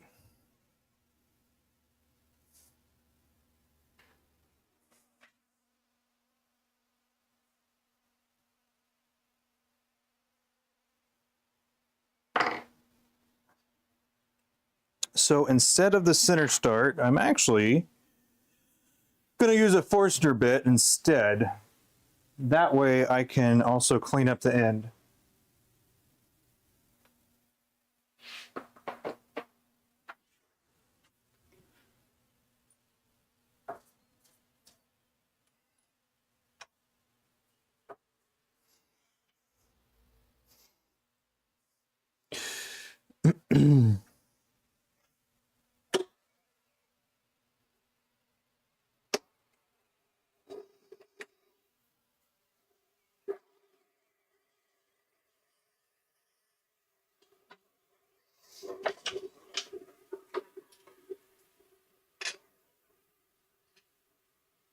Bum, bum, bum.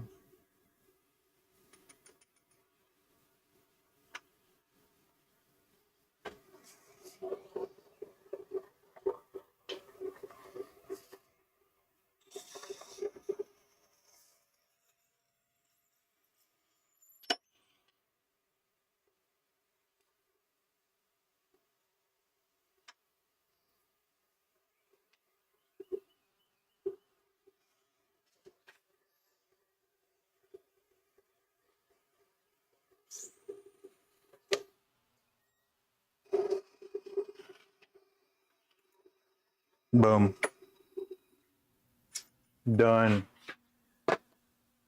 Now we can get going. Cooking. You got to figure these things out though, you know.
Will that reach?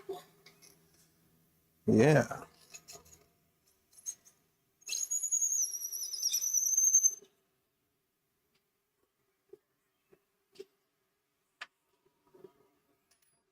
That drill bit looks a little bent, gotta say.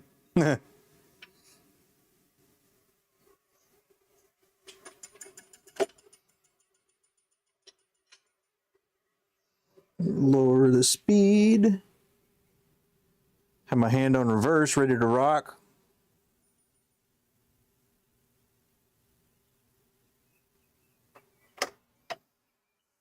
Boom.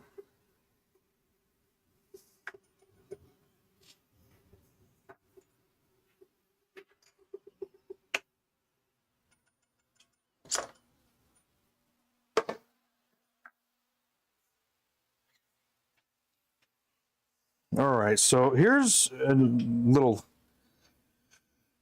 thing that I kind of forgot about, but then I remembered. So for finding the center point, I'm using the sharp point of the Forstner bit, keeping it pressure, and then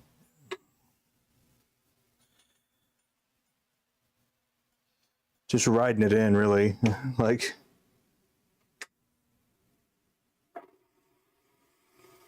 so it ends up pretty accurate, I would say.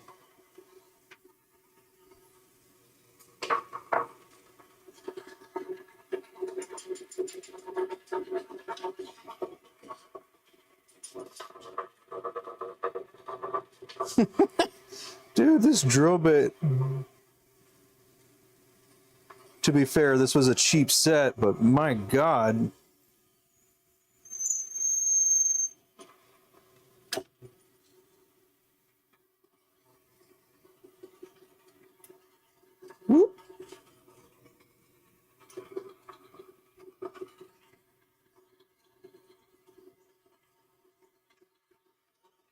Mm-hmm. Slow it down. And in we go.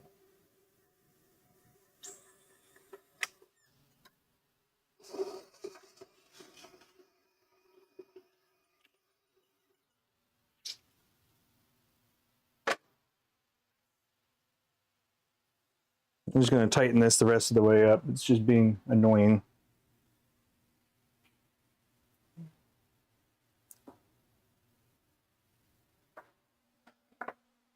Mm-hmm.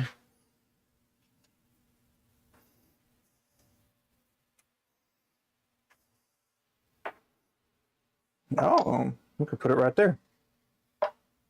Nice. All right. Find the center-ish. Good enough. Because this is going to end up being the new center, you know.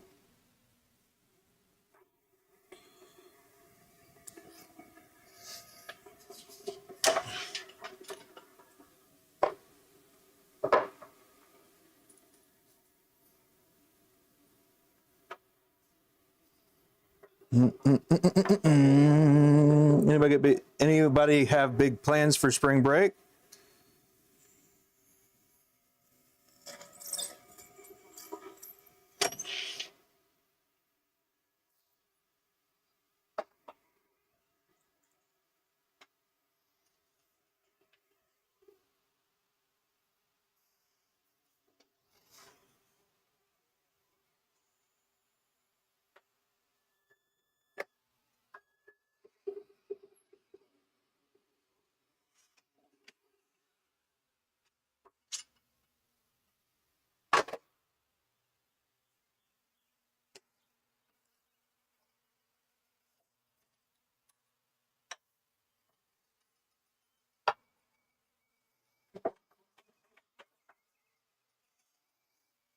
Mm-mm-mm. So my center mark that I'm using, my reference rather, is just from the where I cut it with the saw off the lathe, and it seems to be working fine.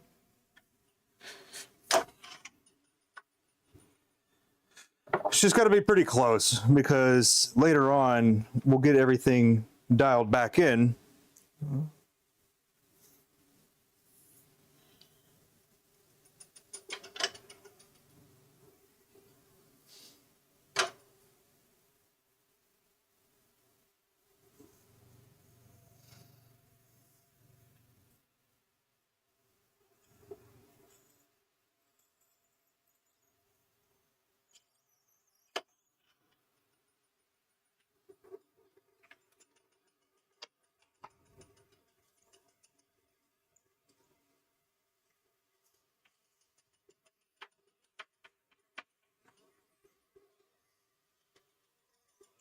Mm-hmm.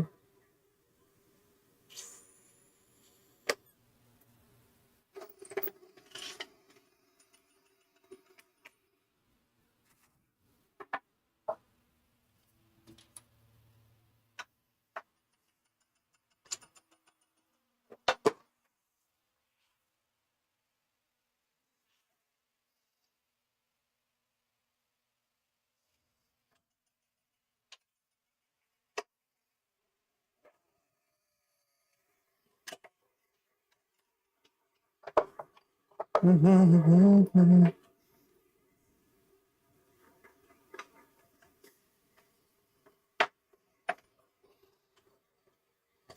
Whoop.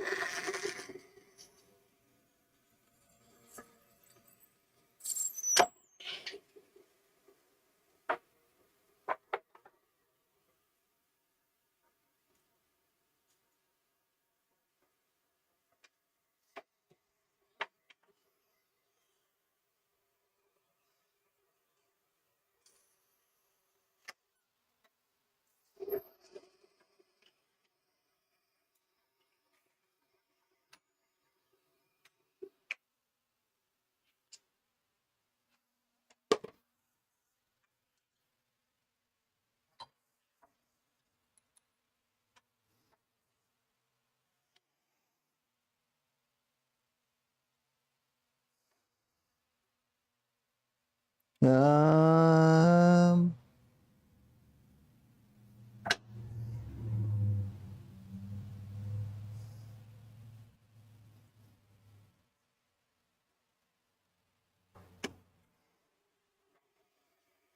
ooh, really bad. Let's see.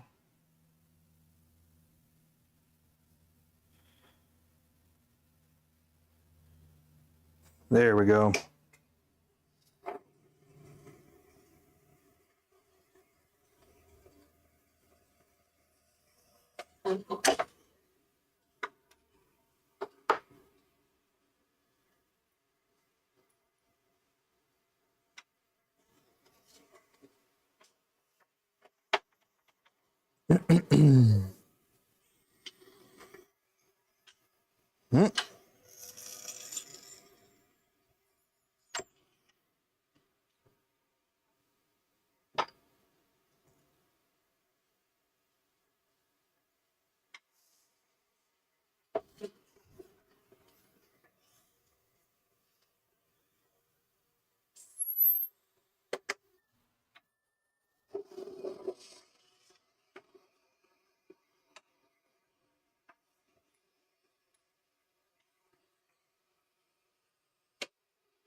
Oop, not there.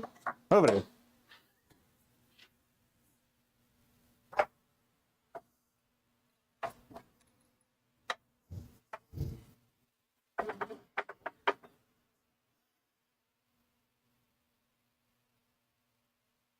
Mm,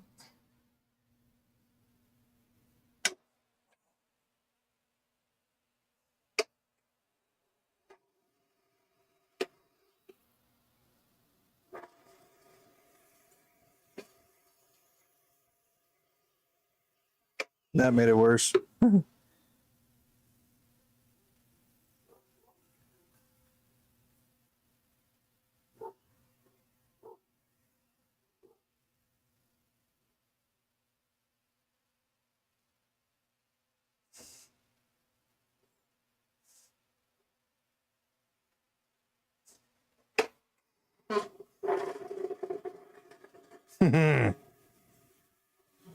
Boom.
All right, let's try this. Maybe this will work.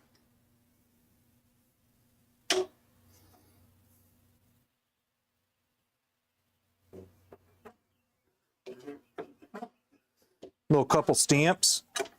How'd that work? We'll see here in just a moment. Did that work? No.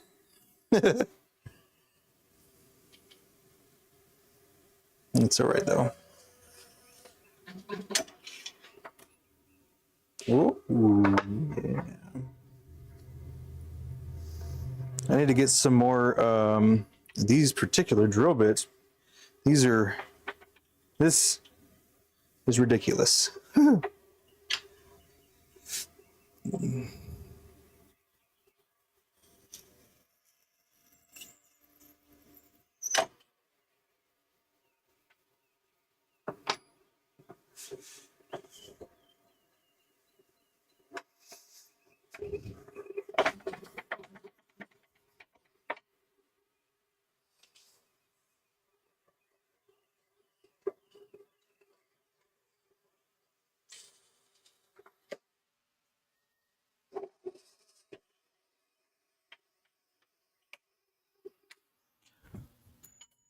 That's what you don't want to do with your stuff. It's supposed to be sharp. Fortunately, there's like swarf and stuff down there, so not too shabby. Now, here's something that I wasn't doing before, but you can do it, is this, where you can kind of, if there's a protruding spot, you can try to break it off. And then that might create a little bit of a recess, which is pretty cool, because that would put it right in the middle. But it doesn't always work that way.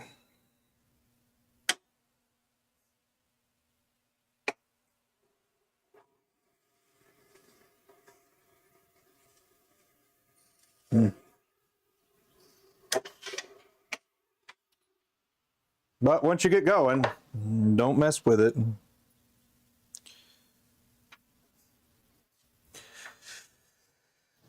Yeah, that looks really not good, but I guess this will be one of those proving that it is all right, as long as you have a little extra material that you don't mind turning away.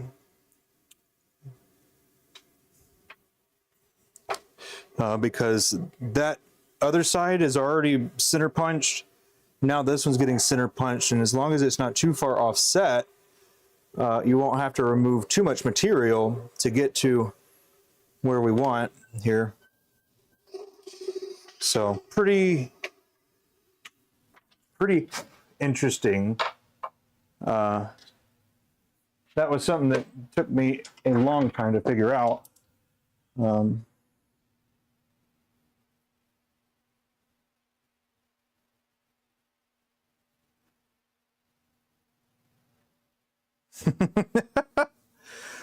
All right, I got another idea. I want to see if this even works.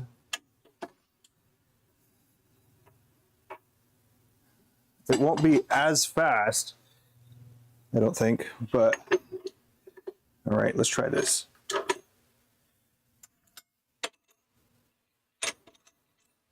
Will it grab? Look at that. What was I thinking?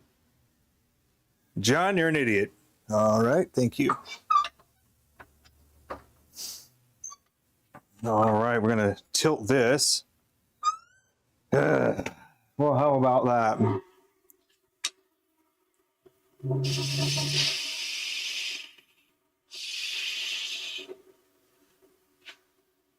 Yeah.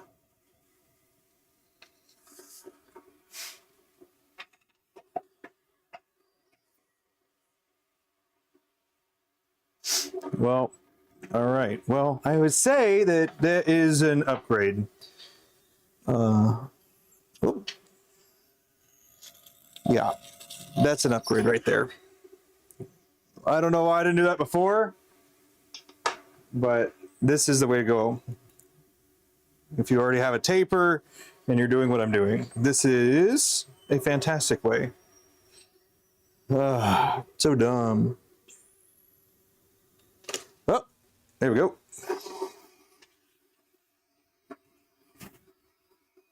See, some people don't like doing things repeatedly, and you know, I don't necessarily either, but when you have something that's like this, oh man, and you just didn't know or think about it, it just one of those things, I guess. Man, this is cool.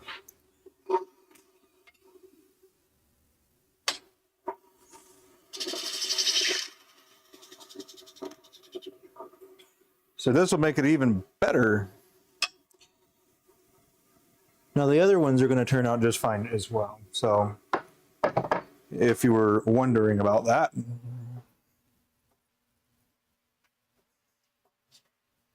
The other ones will turn out very nicely too.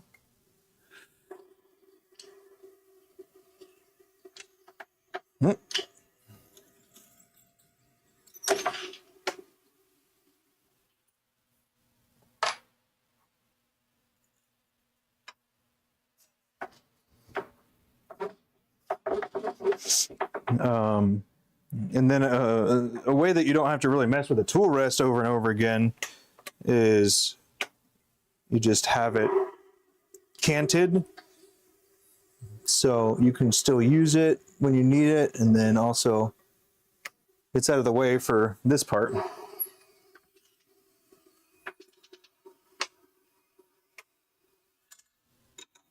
And this is, I was actually thinking about it on the metal lathe, but for whatever reason, it just didn't cross my mind on the wood lathe.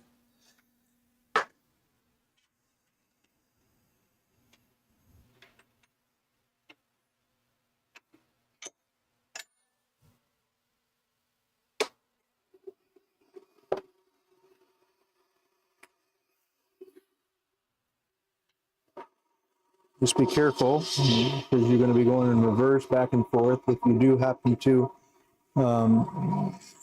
use the threads, use the threading like that.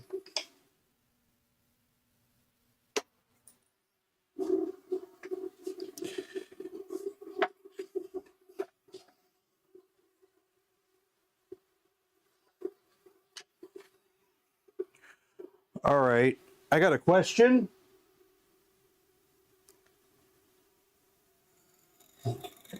A trip, a day trip to Disney, or a day trip of traveling. You have to travel for both, and you get to go see a Rob Zombie concert.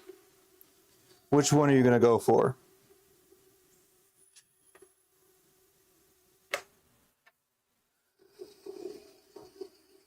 Disney vacation or a Rob Zombie concert? Travel's the same. You can have all the bells and whistles that you would want. Like you get to hang out with the zombie himself, or you get to hang out with the big mouse himself. So imagine VIP for everything, okay? That's what I'm getting at here. Everything's VIP. Either way. Who are you going for? Or what are you going for?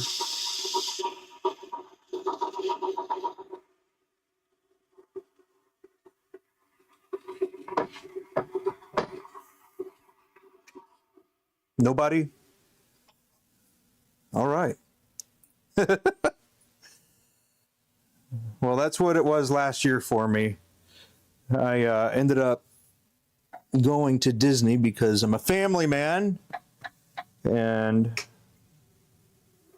missed a zombie concert. I mean, I didn't miss it because I wasn't planning on going, but it's more like I wasn't able to go.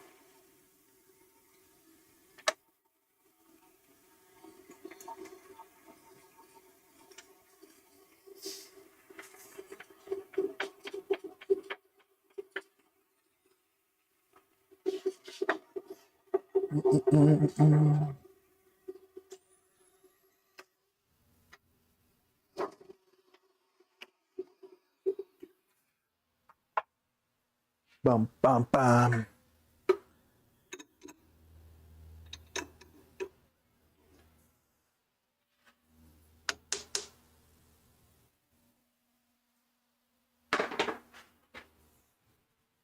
Bum, bum, bum. All right, well, this has definitely proven to be quite useful. My goodness.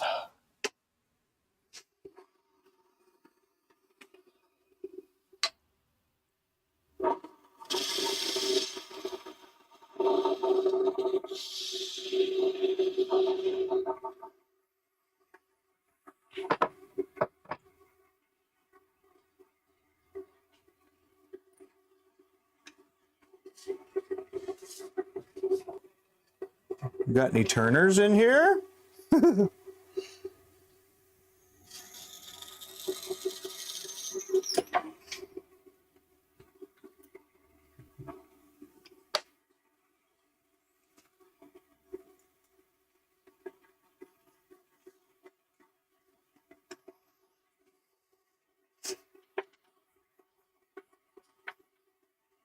Reduce the speed.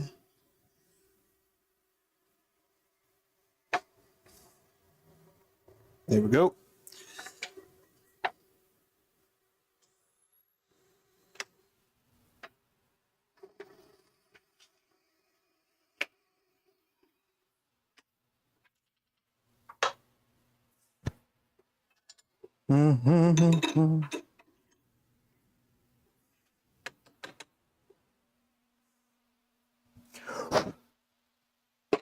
That really did make that whole process faster.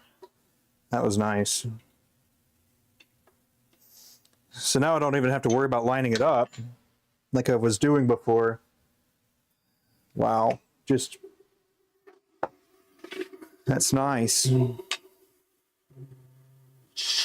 But that's, oh yeah, that's what I was saying. Talking about repetitions, and when you're doing repetitions of something like this, you start thinking about doing it, well, I start thinking about doing it in a different way that would make it a little simpler. So that's kind of my thing. When you want to find the best way to do something, you find the laziest person and you have them do it. And once they finally do it, then you have probably a great starting point for a very efficient way of doing it. Has anybody ever heard that before? It's kind of funny.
All right.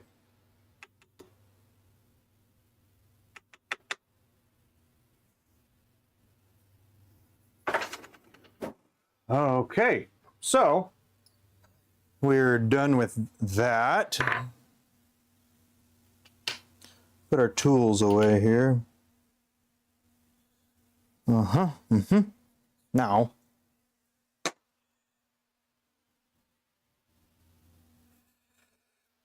take a look and see what some of the outer round one look like. That way we can get an idea.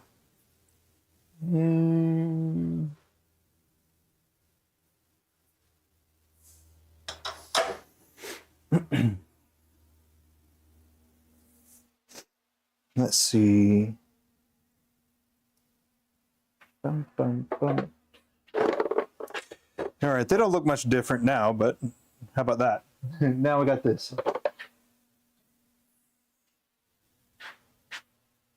I need to take a look at this back end, y'all, at the eraser part.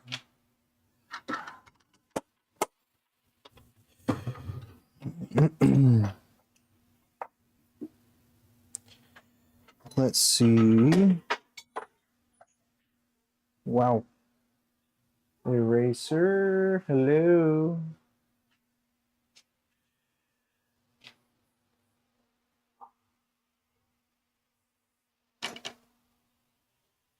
All right, take a look at this.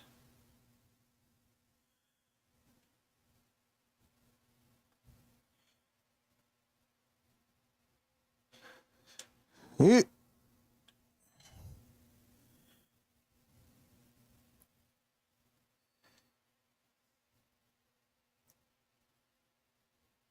My hands are real.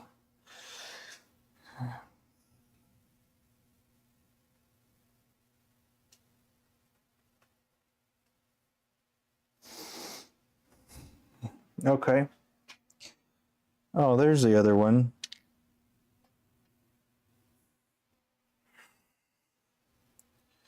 Let's see.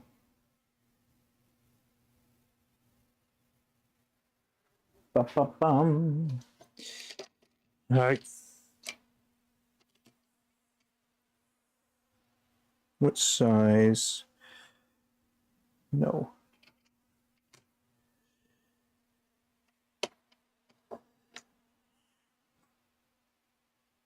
Okay, there we go.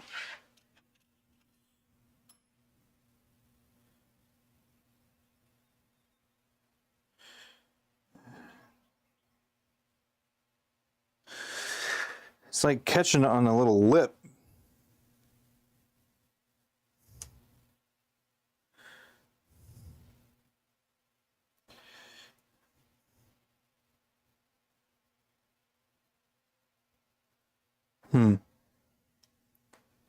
Alrighty.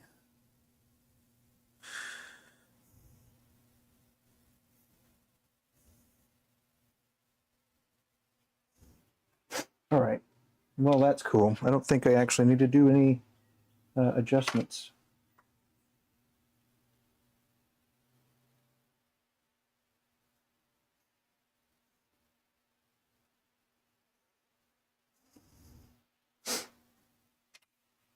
Okay.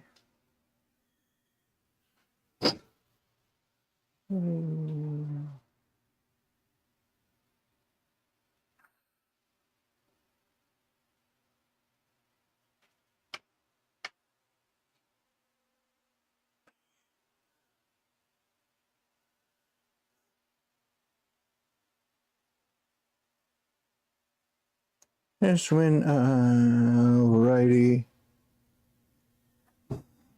Okay. I don't think we need that.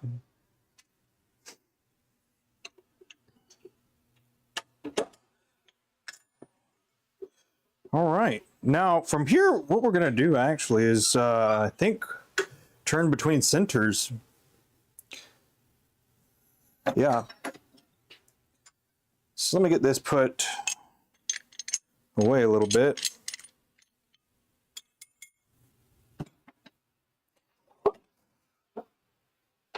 There we go.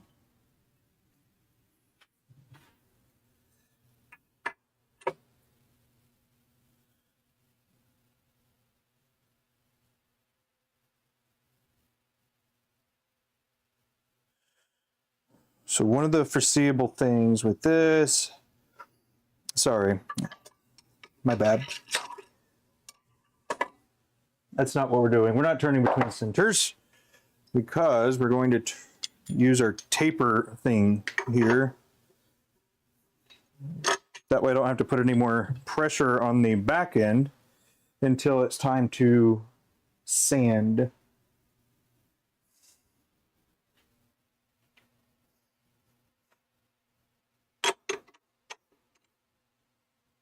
Let's see, that good?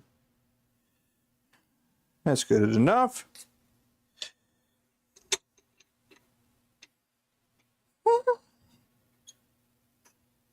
All right, now what's gonna happen with this is gonna act as kind of like a jam chuck kind of thing.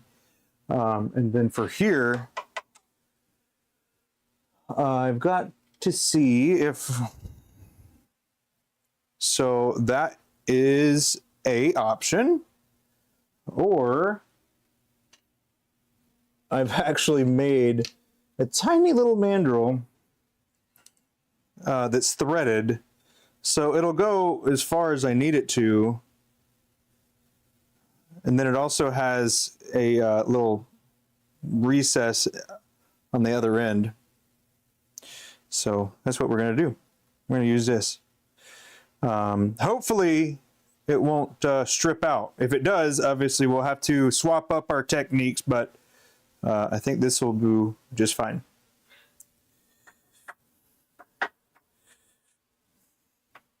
So I'm going to keep it loose until I make contact with the live center. Then I'll lock it.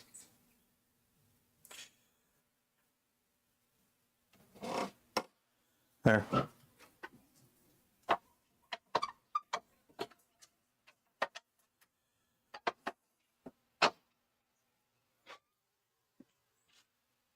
Now, I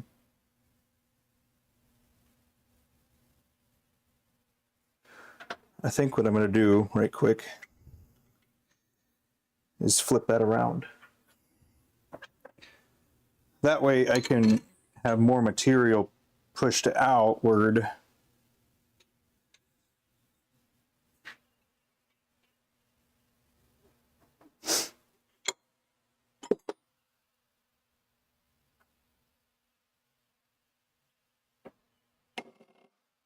There.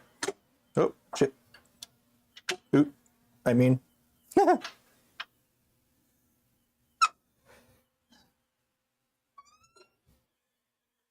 Okay.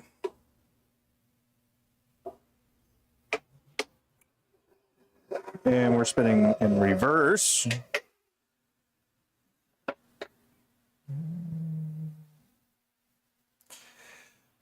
All right. Let's make sure Morty is cleaned out here. Morty is my dust collector. Hi. What? You can turn on the dust collection. What? Morty! What are you looking for? Oh.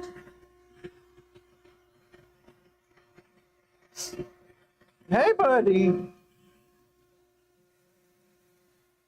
Yeah, yep. All right. I gotta get back to work. Working here. Okay.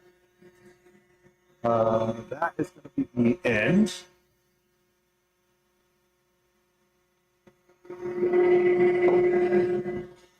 Let's do this.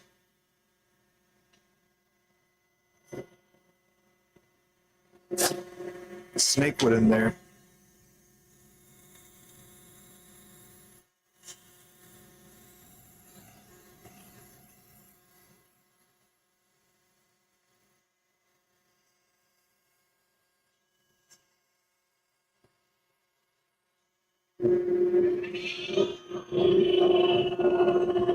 Yeah.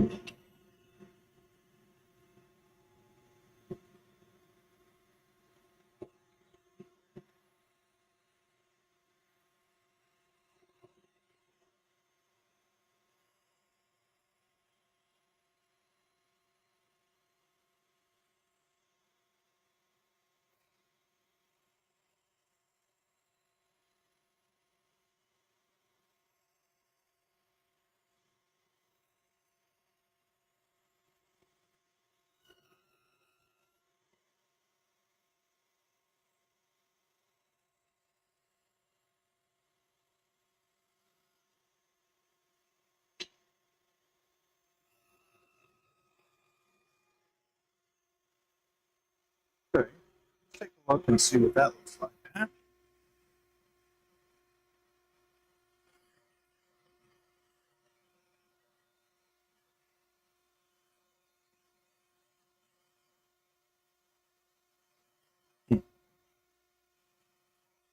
This side will get a little skinnier too.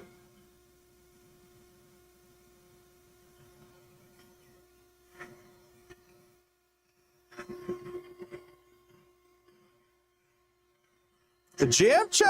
Look at that, coming in clutch. Look at that. Okay, now we can trim this side down a bit.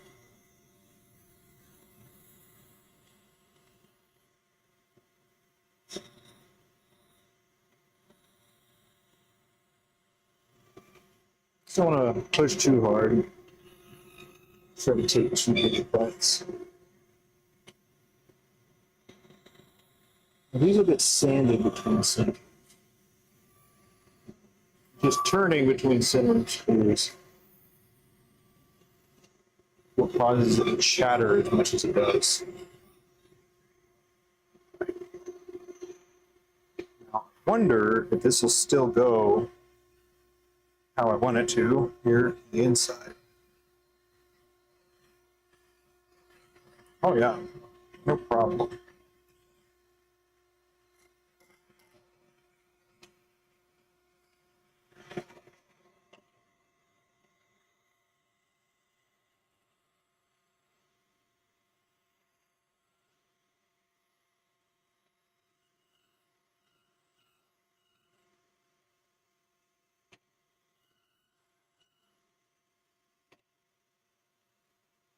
Okay. Now, for my reference in turning the rest of these, I need to take a look and see where the, how far down I need to take this part, so I can know if I need to make it skinnier. Remember, these are tiny little threads. 5 mil by 0.5.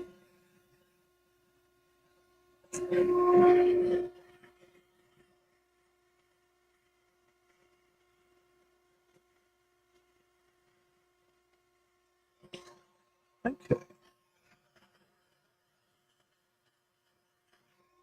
That's pretty good.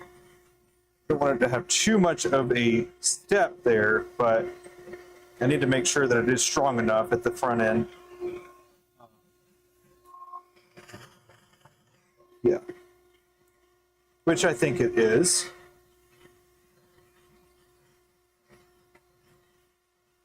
And I did make this with a tap, or I mean a die. Used a die and made this brass pin screw.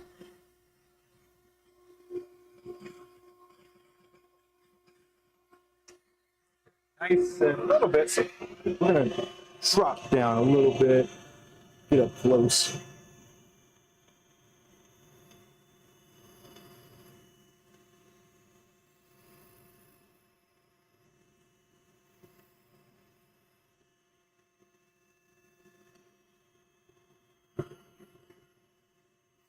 Once I get a shape set that I like and my reference points, then turning will be significantly faster as well.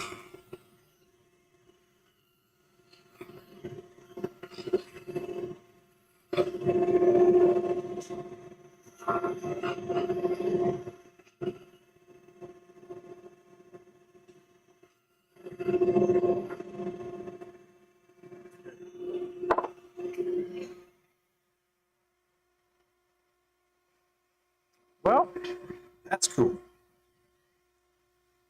I'd say that's a dub, man.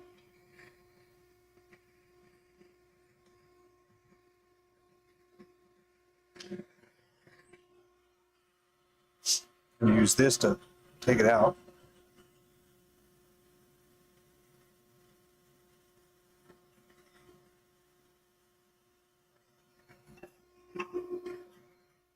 Then That's the other nice thing about it. It pops right back out. Okay. One down, 19 to go.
Okay, now another thing is put a clip on it or not.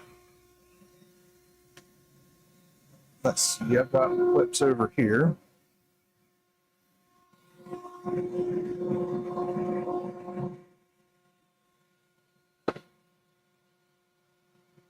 What?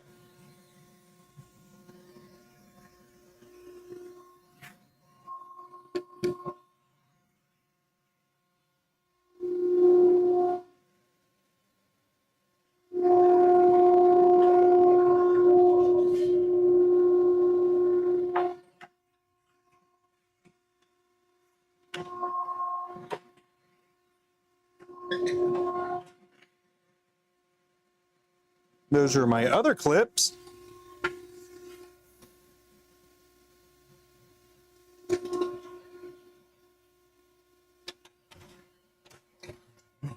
Get, again, more clips. These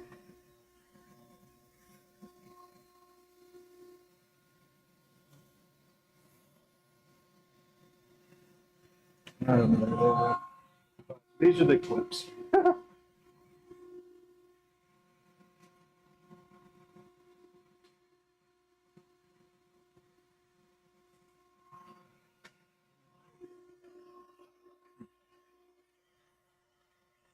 There's one clip variation. Yep, so this is a forever pencil as well. A little bit different than the other one. And then this has got a big clip. And then I've got the other one that's also a pretty good sized clip. So we can adjust these. They appear to be about, silver one's a little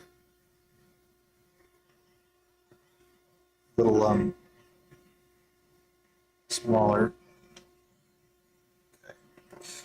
So based on where this would have to go right now, this one, no clip. At least not this clip. This was too big. This one is a bit smaller. Just, my goodness. Where the heck did it go? Well, whatever. if we get to the sanding process, I can quickly just take the piece and then throw it into the lathe, or just do it over there and then create a little channel. That's all I did for the other one, to make sure that the piece of what I'm talking about is this. Let's see it. But I did cut a little bit of a channel in there, pretty shallow. But that makes it so the clip won't go up and down, but it can still spin, but it won't go up. It won't come off. That's what I hate about some of the other ones. You may have seen clips like that on maybe Fisher Space Pins, or what else? What else has it? Kavekos. Kavekos have clips like that.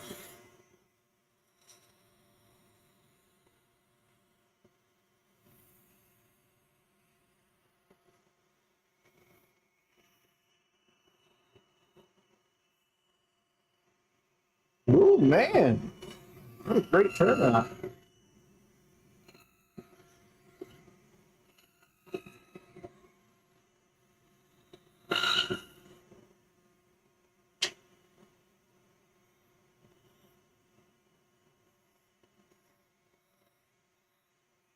The other thing I could do at this point too is go ahead and touch up the end here. That'll make it so you can be able to taper a little differently now. You can also look at it from here, because remember, it's a jam chuck, so I just can't really cut it. If I cut it, it'll throw it out round. But I'll show you anyway. Just nice and light. It might make it wonky. So jam chucks only work when you're pressing into them. That's okay. It's pretty good.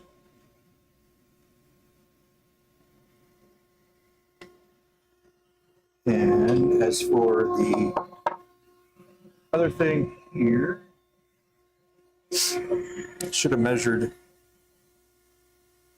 That way I can just have my calipers set to that specific diameter.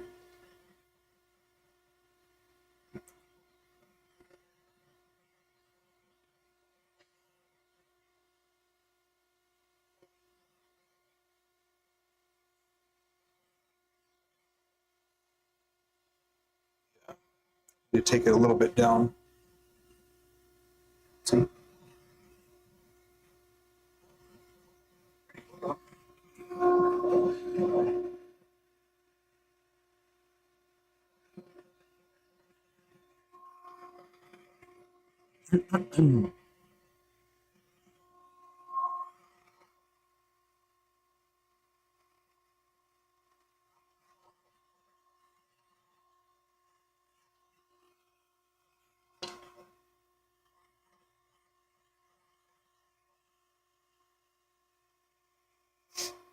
All right, we'll finish on that side, and then we'll flip it over, make the other little adjustment that I need to.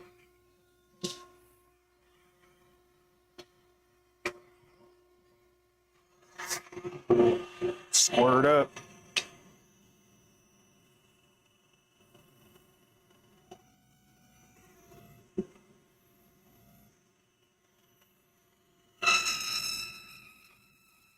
Just shatter right there.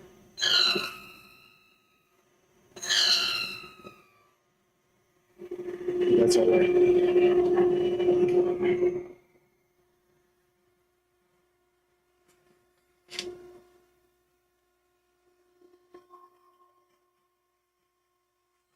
Okay, you take it a little bit further down.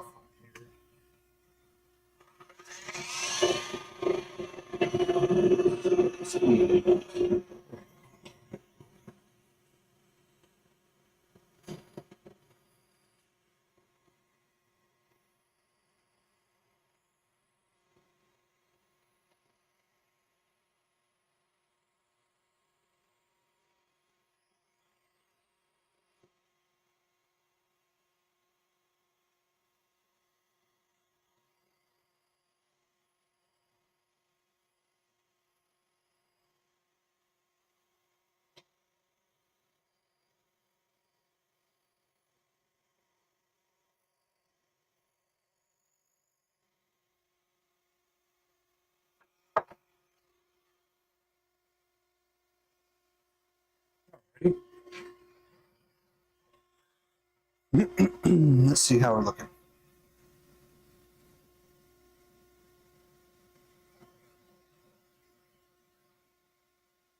I want to make the eraser side smaller.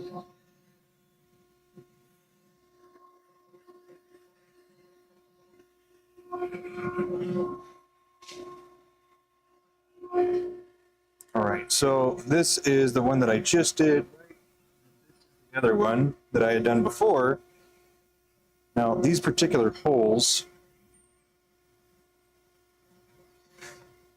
well, here we go.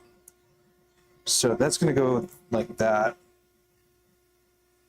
think that needs to get much smaller.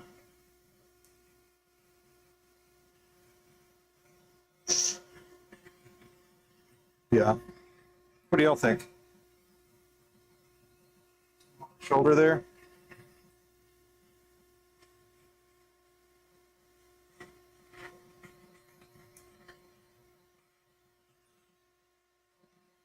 But not too small. Ah, come on.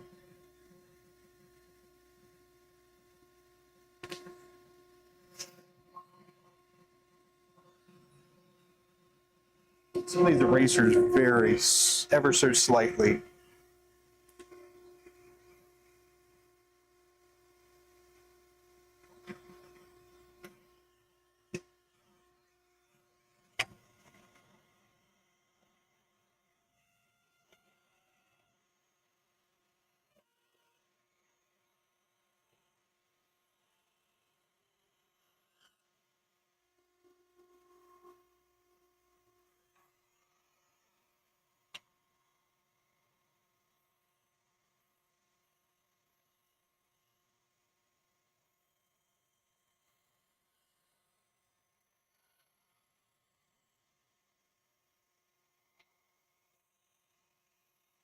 Keep making them skinny and skinnier, then needing to make a different little jam shop.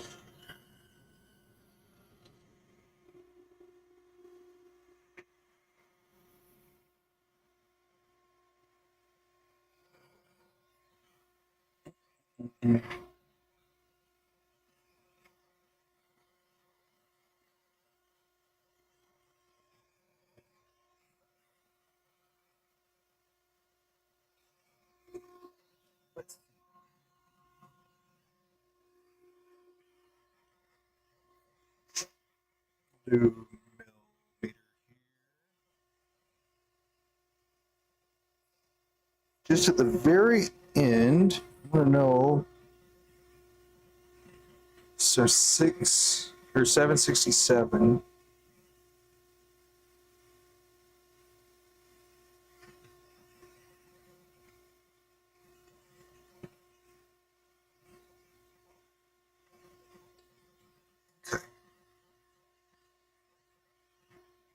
I'm going to reduce it, I think. Because this is pretty darn good. 730. Already. Leave it at 730.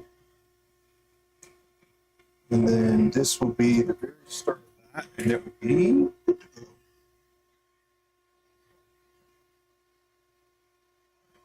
Uh-oh.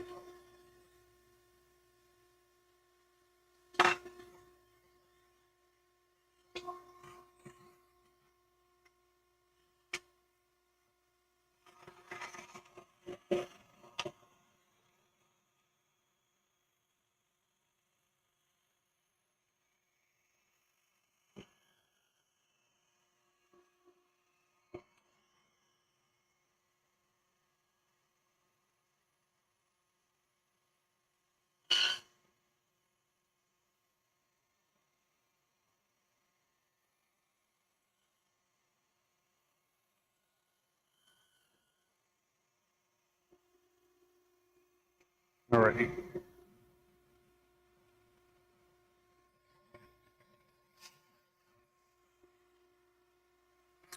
That is good enough.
This way it won't fly off.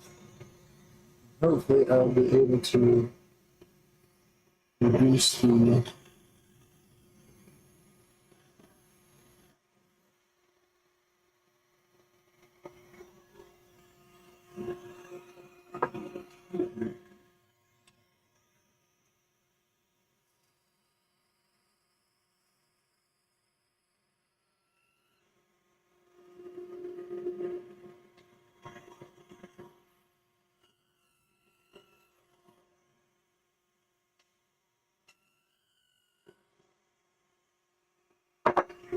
that is good. That yellow is nice.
Boom.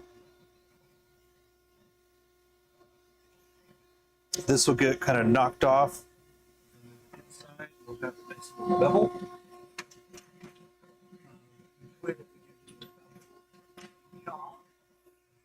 It's with a little chamfer tool. There you go.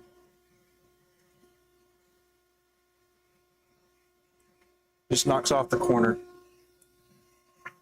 Okay.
Well,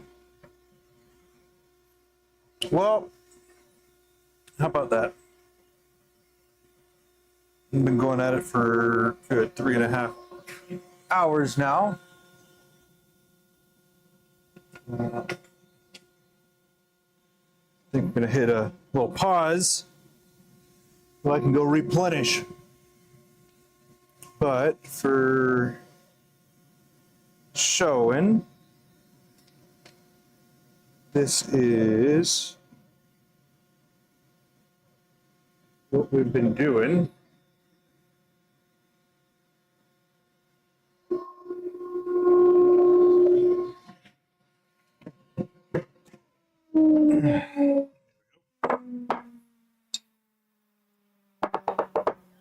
Alrighty.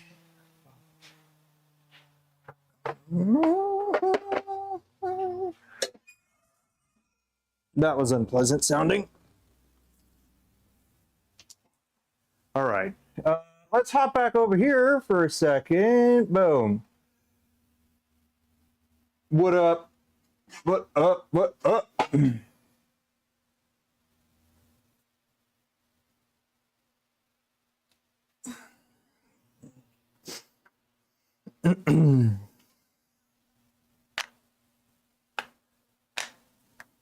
Alrighty. So this is a look at one of them. Let's see. I guess we'll hop back over to the other cam. There. All right. So this is what we were working on here. There is a forever tip that goes into one side and an eraser that goes into the other side. I think I probably need to take this down just a bit more. It's still really thick right there.